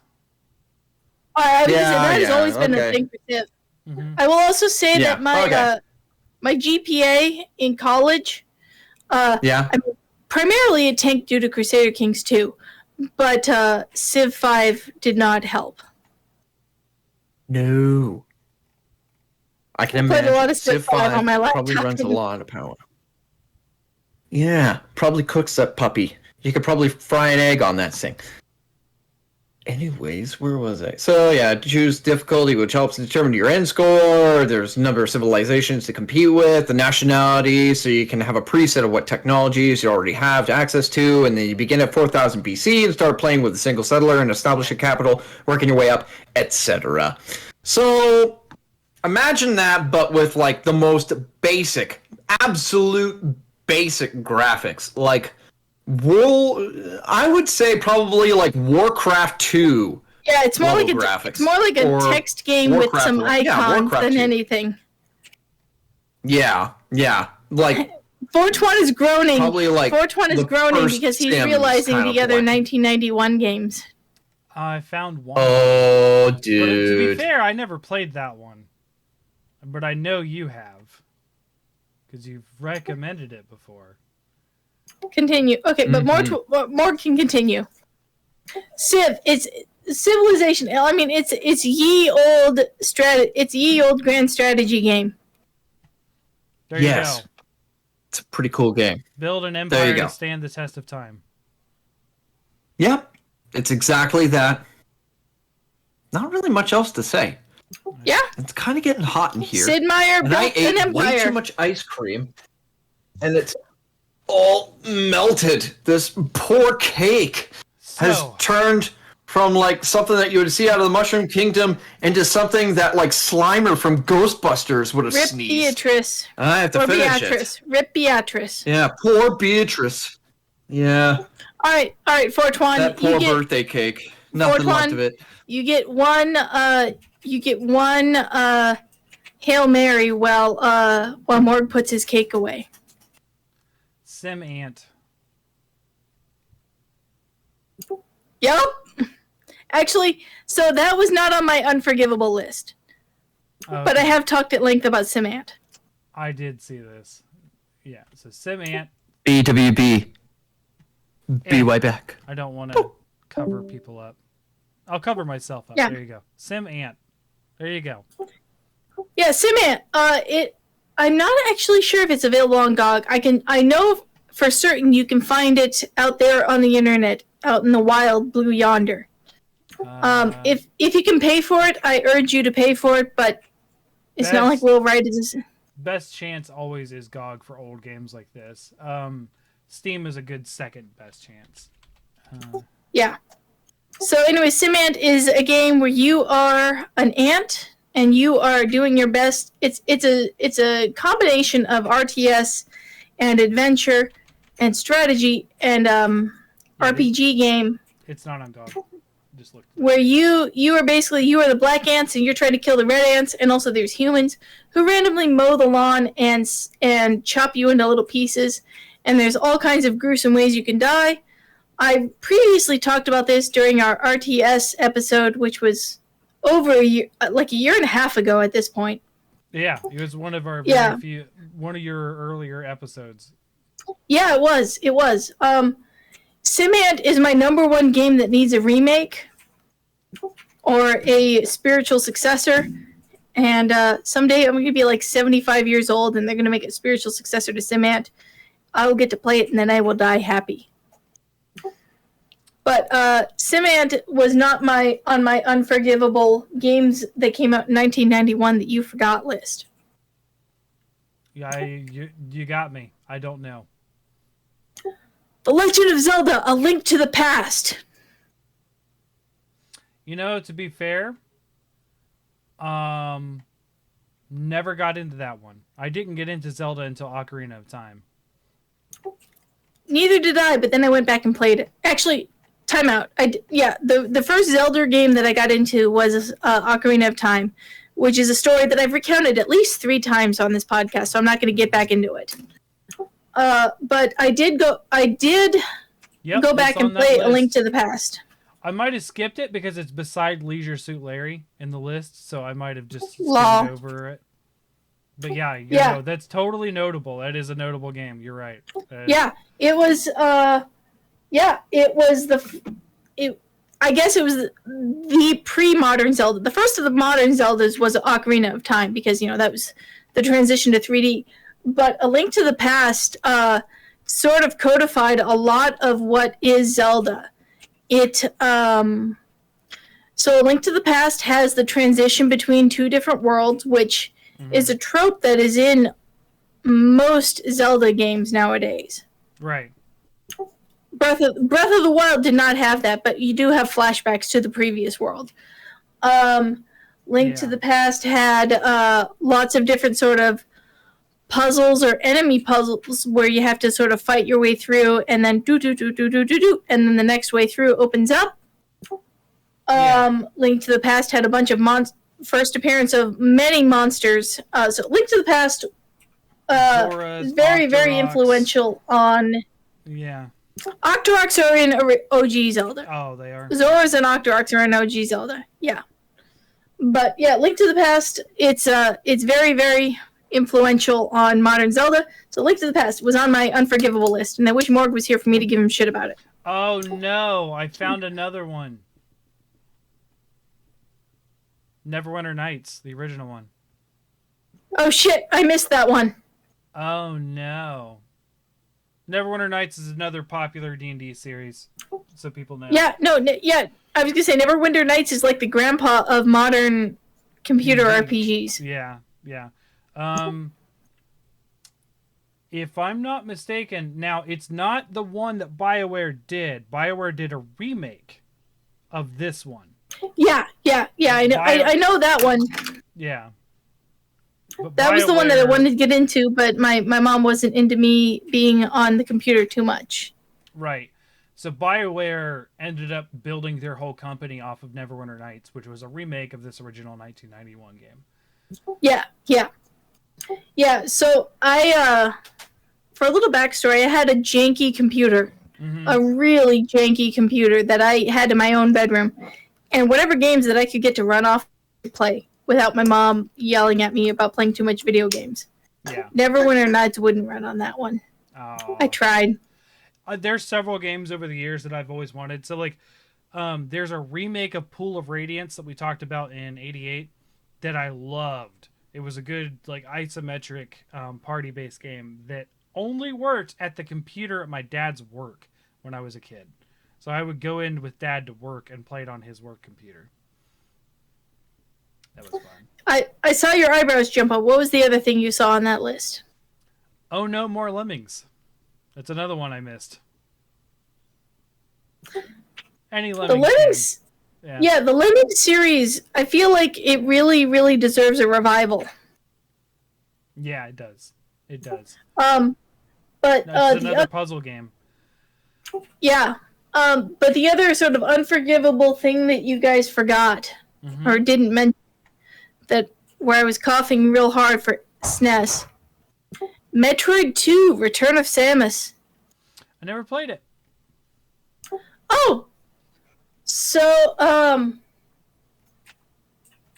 it's a real good Metroid game. There was a remake of it, was on Game Boy. on the DS. That's why. Yeah, it was on Game Boy. Yeah. Yeah. God, the Game Boy had such a good run. It did. But they remade it on the DS and just play the DS remake. It's the same game except except in color. 100. My husband says it's 100 times better. My husband is a giant Metroid fanboy. Right. Morg, okay, you missed me chewing 421 out for forgetting Legend of Zelda: A Link to the You Past. can't forget a game like that, man. You forgot it too. Oh yeah, that is right. 1991 was your year. All right, and then the last game I'm gonna get into. Totally ready to slam me for it, and it's like, you're in the same boat, bucko. Yep. Okay. So I have one last game to discuss. Too funny.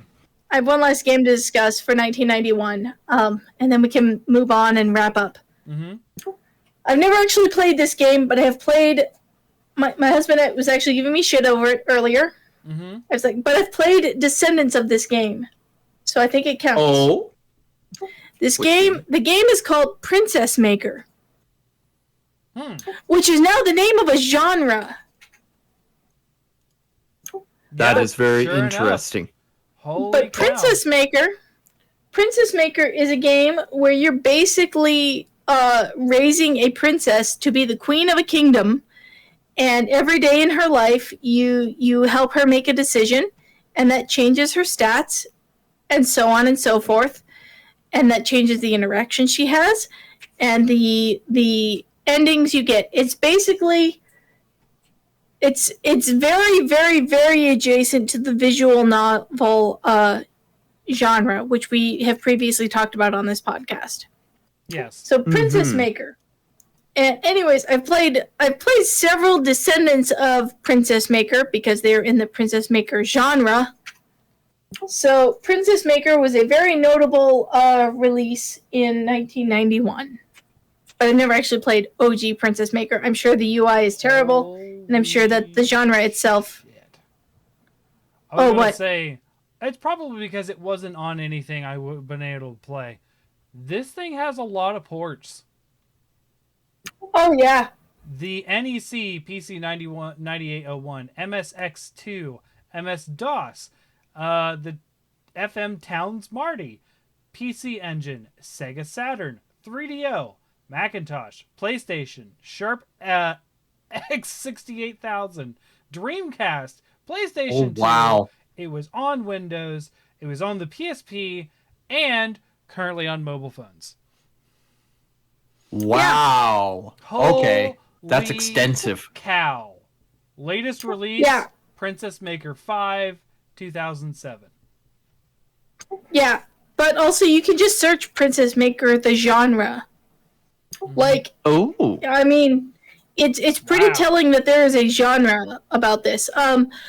If listeners, if this genre intrigues you, I have a good segue into our next segment. God Save the Queen is an excellent example of a widely available and not porny version of this genre that you can get on Steam. Because there are very porny versions of Princess Makers. Yeah. I will never touch those. I would never sully my dear Queen Beatrice.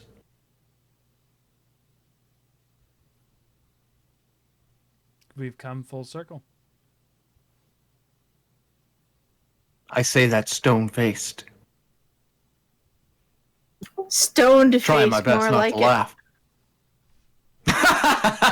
What'd you do? Okay. Yeah, got me. Stone and Dairy Queen. There you go. Well, I am the one wearing glasses, so there you go. That's why I thought that. Okay. So that wraps up my games from 1988 through 1991. Same here. I don't have any more. But yep. So real quick to wrap up the night, there are a lot of sales going on. Summer sale for both Steam and GOG. Pan, I think you were going to cover some of the Steam ones. I am going to cover some of the GOG ones because, you know, I'm a shill for GOG. And I will cover none of them because Start talking about GOG because I'm furiously Googling stuff right now. Sure. So here's just a quick list, and I'm not going to get into, like, pimping these games out or anything. Just a quick list. Diablo 1 plus Hellfire is on sale for $8.49. Awesome ARPG. Get into it. I still play it. Grim Dawn, which is another in that genre. I've been trying to get Pan to play this one. The definitive edition that has all the DLC. All of it. $22.10. And I started a new character today and started playing because I saw it on sale. And I was just like, I just want to play this. Slay the Spire, which is what Pan is playing right now. $12.49 on GOG. Wow. It is a roguelike card deck building game. It's really cool. Fun fact. I bought that on Switch last week on impulse. And my husband and I have simultaneously been playing it and just sort of discussing strategies on it. It's a fantastic game. One of us puts our Switch in airplane mode. Yeah, he puts his Switch in airplane mode and plays it, and we can both simultaneously play it. It's fantastic. I love that game. Buy it on every platform you can buy it on. It's great. Plug for Bickering Bucks. Our episode that we're recording Tuesday, Ghost Runner, because I've said this several times, we had a delay because I accidentally scheduled my date over the recording session for the Ghost Runner, so I delayed Ghost Runner. But Ghost Runner is on sale for $15 on GOG. Heretic and Hexen collection is $5. And Heretic and Hexen are the Doom clones in D&D RPG fantasy. Afterward, I'm recording. I have a funny story about Hexen, but I don't want to derail things. It is, even though I don't like it, Dragon's Dogma's on sale. I am not a big Dragon's Dogma fan, but I know other people do. Empire Earth. It's a good is on game. sale.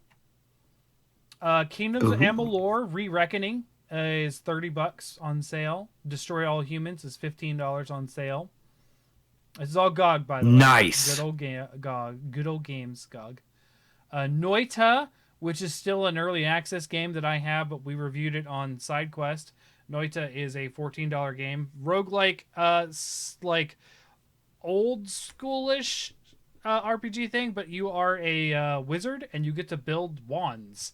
And it's really fun and has a lot of cool effects. And you can catch people on fire with oil and everything. The Curse of Monkey Island remastered stuff is $3. Dusk, which is a great indie shooter, is $10. Like Quake, $5. Ooh. Into the Breach, an amazing strategy game, $8. Oh, Darkest yeah. Dungeon, $5. Okay, so whatever you Nice. can pay, whatever you pay for Into the Breach or Darkest Dungeon, actually, don't buy Darkest Dungeon on Switch. Never ever buy it on Switch. This is GOG. But whatever Yeah. you can play for Into the Breach and or Darkest Dungeon, it's not enough. Yeah. Both of those games have my undying devotion. Darkest Dungeon was the game that I played for 3 weeks during the pandemic. Mm-hmm. I want you to understand that. I had 6 hours a day for 3 weeks to play Darkest Dungeon, and goddamn was it good. Yeah. Not wasted time. Get this. The Witcher 3 Wild Hunt, $8. That's just Whoa. a good Also- spend of $8. That's a little bit of inside baseball. GOG is CD Projekt Red. They're the same company. So, a little inside baseball. Of course, of course the price is going to be better on GOG, but yeah, no, I can spend $8 at Starbucks without blinking an eye. Mm-hmm. I will enjoy that latte and croissant for about 30 minutes. Mm. I would enjoy The Witcher 3 for much more than 30 minutes. You should play. I've watched you play The Witcher 3. Oh, that's exactly the same. Watching somebody play the game is Carrion, exactly the same as playing. which is a great reverse horror game where you play as the monster. It is a Metroidvania where you play as the monster.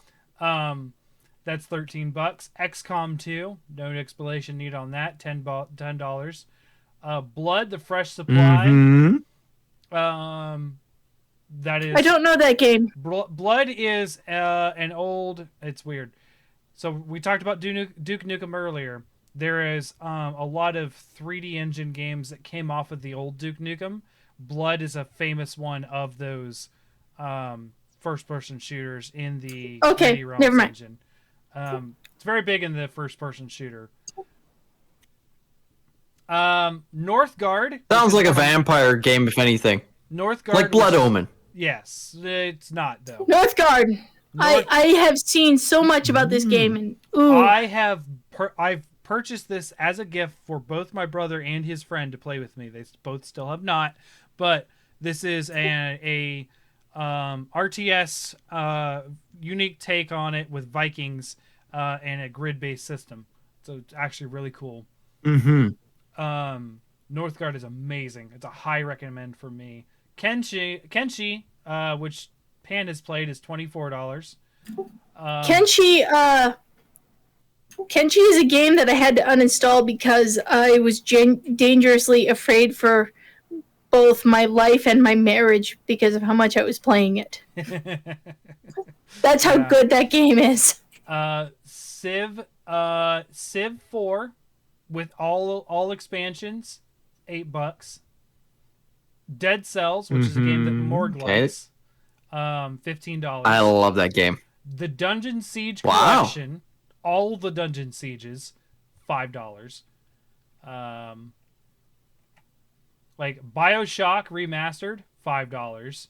Prince of Persia: The Sands of Time, $2. That is going in my cart right now. I did not see that. Dead Space, $5. Like this is just insane. That Chaos, is ridiculous.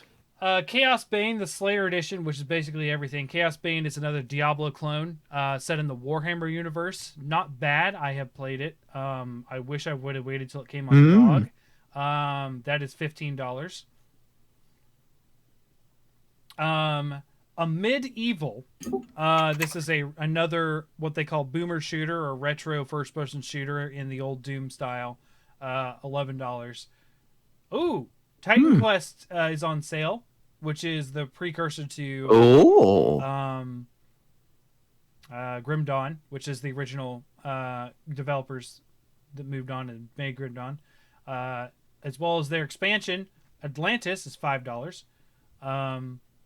The Bard's Tale, that's an old series. The Baldur's Tale trilogy, that's $4. I could go on for days, guys. There is literally I know. pages of I got this. 2 games. I got 2 games, man.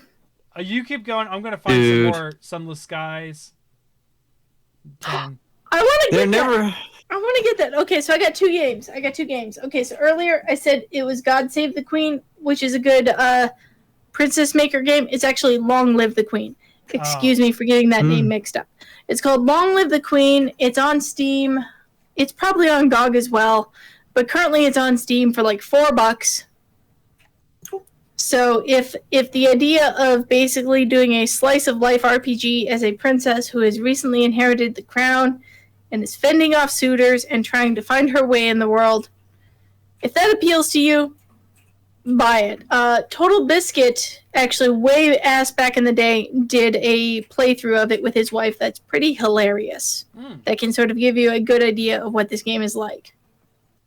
Yeah, I have a very fond memory of watching that playthrough with my husband, and then we instantly bought the game. Although, wasn't my husband back then, and we were much poorer back then. Yeah. So Such Long is Live the life. Queen.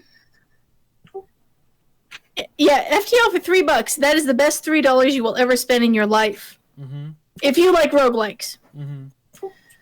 The other game I have to recommend, I'm going to go on a slight tangent here. Mm-hmm. Does anyone remember the Tamagotchi-like clones called Scanners with a Z?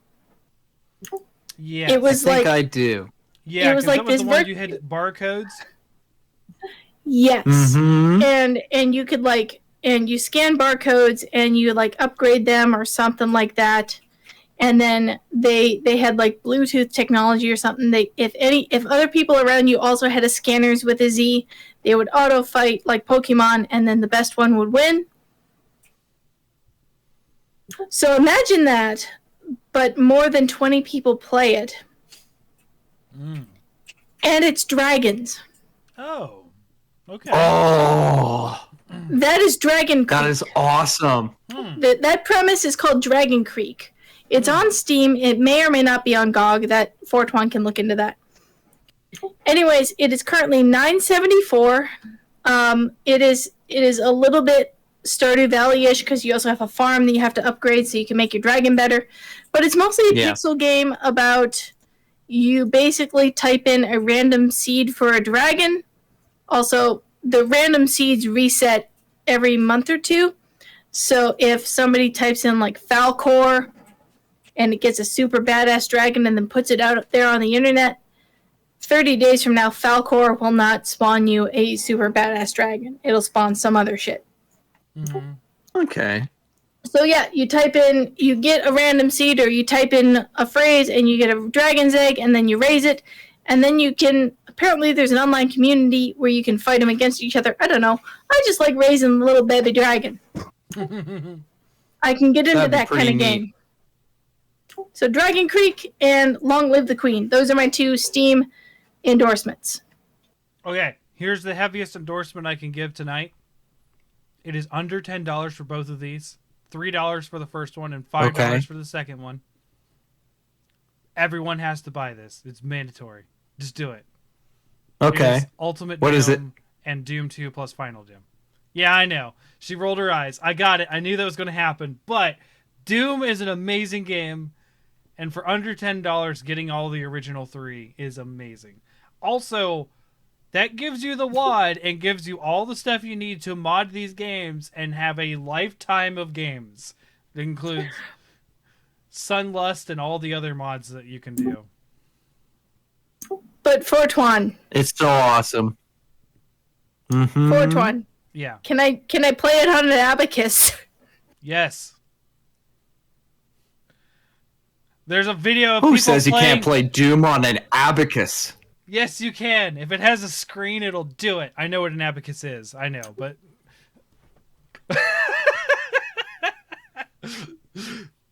I mean... Beads for on a Pete's stick, sake- baby. You could Pete's play sake. Doom on that. For Pete's sake, What there can't is you play video Doom out on? there You can of- play it on one of those stupid little tiger watches. We talked about this last... Dude, we talked about this. You can play it on a pregnancy test. I have seen video of it since then. I have seen the video of them playing it on a pregnancy test. Like, Listeners, that smacking sound is me slapping my knee.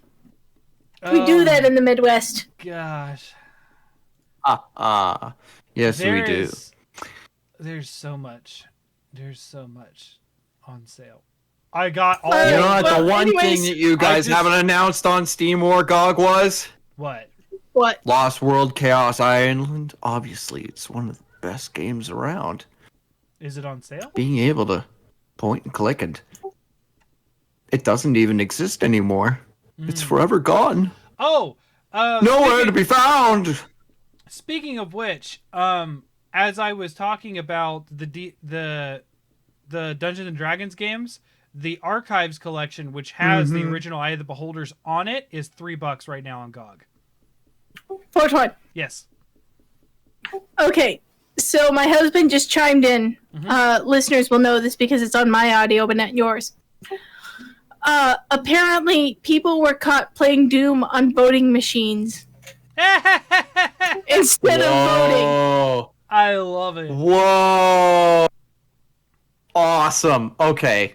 I know where to go if I Well, want I to mean, vote of course, a voting machine could play Doom because a fucking pregnancy test can play Doom. Yes, everything can play Doom. Oh, wait. No, I can't vote because I'm not a citizen. Not in the United States. Darn it. I'm going to have to make a fake ID just so that way I can hit up your voting machine so I can play Doom. Dude, I'm going to just- have to just, I'm going to have to commit a felony, ladies and gentlemen. you can. I literally I have want to play Doom on a voting machine. I will put it this way, Morg. You have the complexion to get past most voter suppression laws. It's true. Oh, you're right. You just got to make enough Okay. of a stink about it. That's all. Also, real quick, there's so much more I could say, but one last one I gotta mention is both the Turok remasters are on sale as well. So, there you go. Okay. So there's Fortuan's laundry list.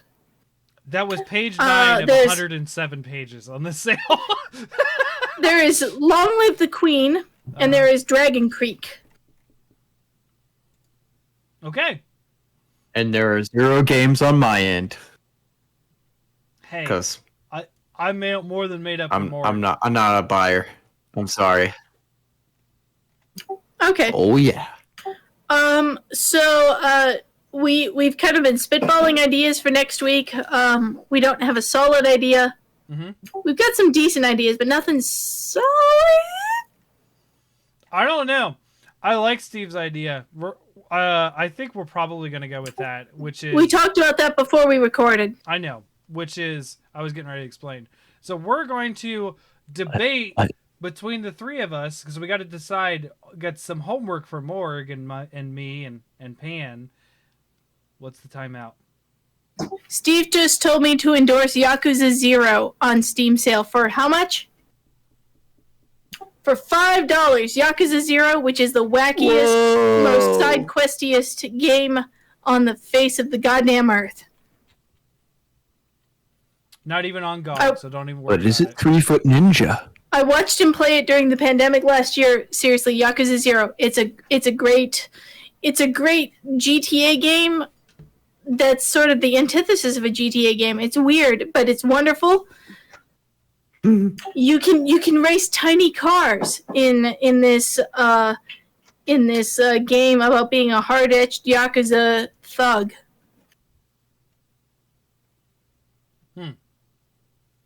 Oh man. Okay, sorry. Continue, Fortuan. Sorry, I'm sorry to interrupt you, but Steve interrupted me. Sorry. Continue. It's all good. So we're going to figure out ourselves for homework what we feel the best year in gaming was. A little bit more of a sequel to what we talked about today, the years in gaming of which we were born. Notable games for us. So we're going to try to decide between the three of us what is the best year overall. What if two of us come boy. up with independently with the same year? That's going to be a tough argument. I guess for we're the just third gonna have to person, support but our I would arguments. Still let them argue it. Okay. So yeah, best year. In this might be video tricky games. for me. Yeah. Now, it's gonna be okay. tricky. I thought about this a little bit since Steve suggested it. Mhm. I don't think that we can count pure console releases. What do you mean? Oh yeah, so So- things like The Last so- of Us. No. No. Or so are I you mean, talking like, about like I mean that the fact that the Game Boy was released in whatever year, which has repercussions for all of mobile gaming. The fact I mean True. video game releases. Yeah. It has to So span the- across the- all the- platforms. yeah. like okay. So it's video game releases. It's not device releases. So the fact that the Switch released in 2017. I was about to say that 2017. Mhm. The Switch released in 2017 doesn't count, but Breath of the Wild counts, or whatever titles. The year of the PlayStation release doesn't count, but Crash Bandicoot does. Yep. That's what I mean. So you can't Yeah. count a console release. It's video game title releases. Okay. Which I agree with that assessment of the question. Yes, because a console is nothing without its games.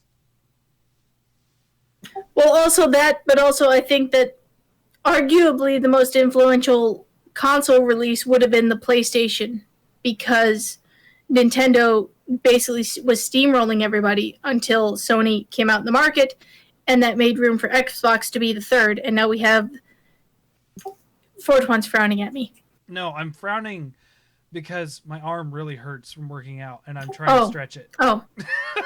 Okay. So if you see me like, doing I would that argue during the stream, that is me trying to stretch and keep my arm from seizing. up. Okay.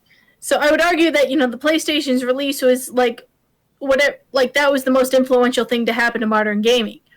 But we're not going to talk about console releases. That's all. Gotcha. I still would disagree with that statement. I'm not a huge PlayStation fan. Yeah. But yeah. get I what would you're saying. argue with it due to the repercussions it had. Yeah. That could be a whole separate topic. What is the most influential console release? Or system. I would say system, because you could say that Windows 7 being a big one, or Windows XP, I'm sorry. Windows XP being a big one for games, that kind of thing. So that could be another topic for another day. Sorry, I am really stretching out my arm because it's really tight. That'd be a great topic for another day. So I guess next week is July 3rd, which for us Americans is a sacred day. Is the day before a sacred day. Oh, that's next week. Okay, so yeah. Yeah. Next time all three of us are here, we'll be doing Battle of the Year. But Yes. if Pan is not here next week, it's just going to be Morgan and I, and we'll figure something. Yeah, so I have some commitments for July 3rd that may or may not conflict with me being able to be on the podcast. So Yep. if I'm not here for July 3rd, I will be here for July 10th. And that's when we'll do our battle of the best year of gaming. Best year in gaming. Alrighty.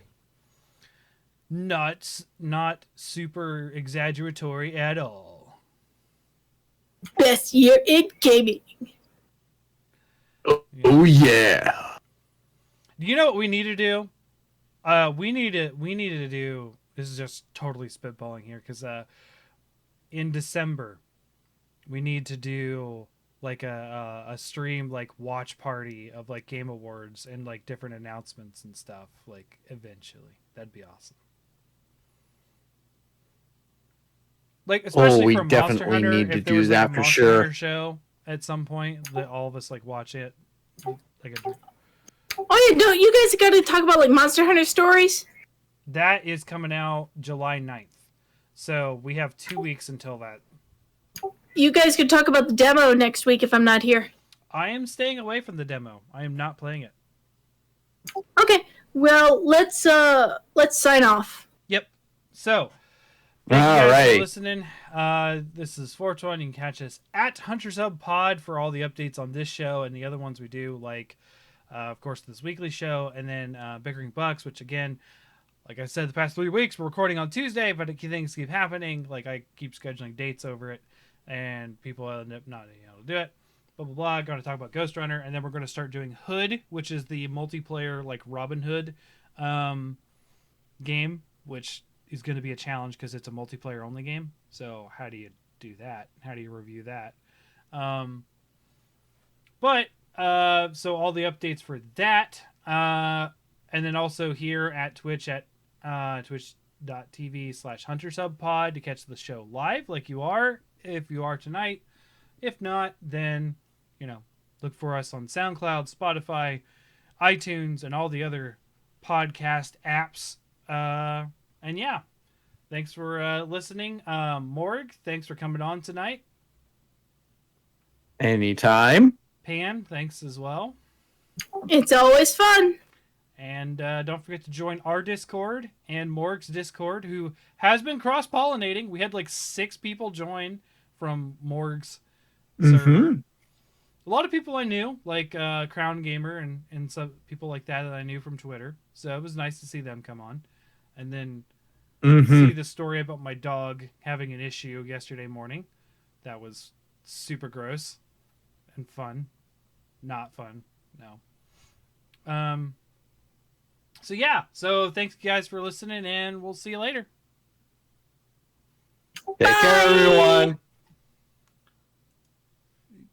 And I always forget how to turn off the stream. Bye.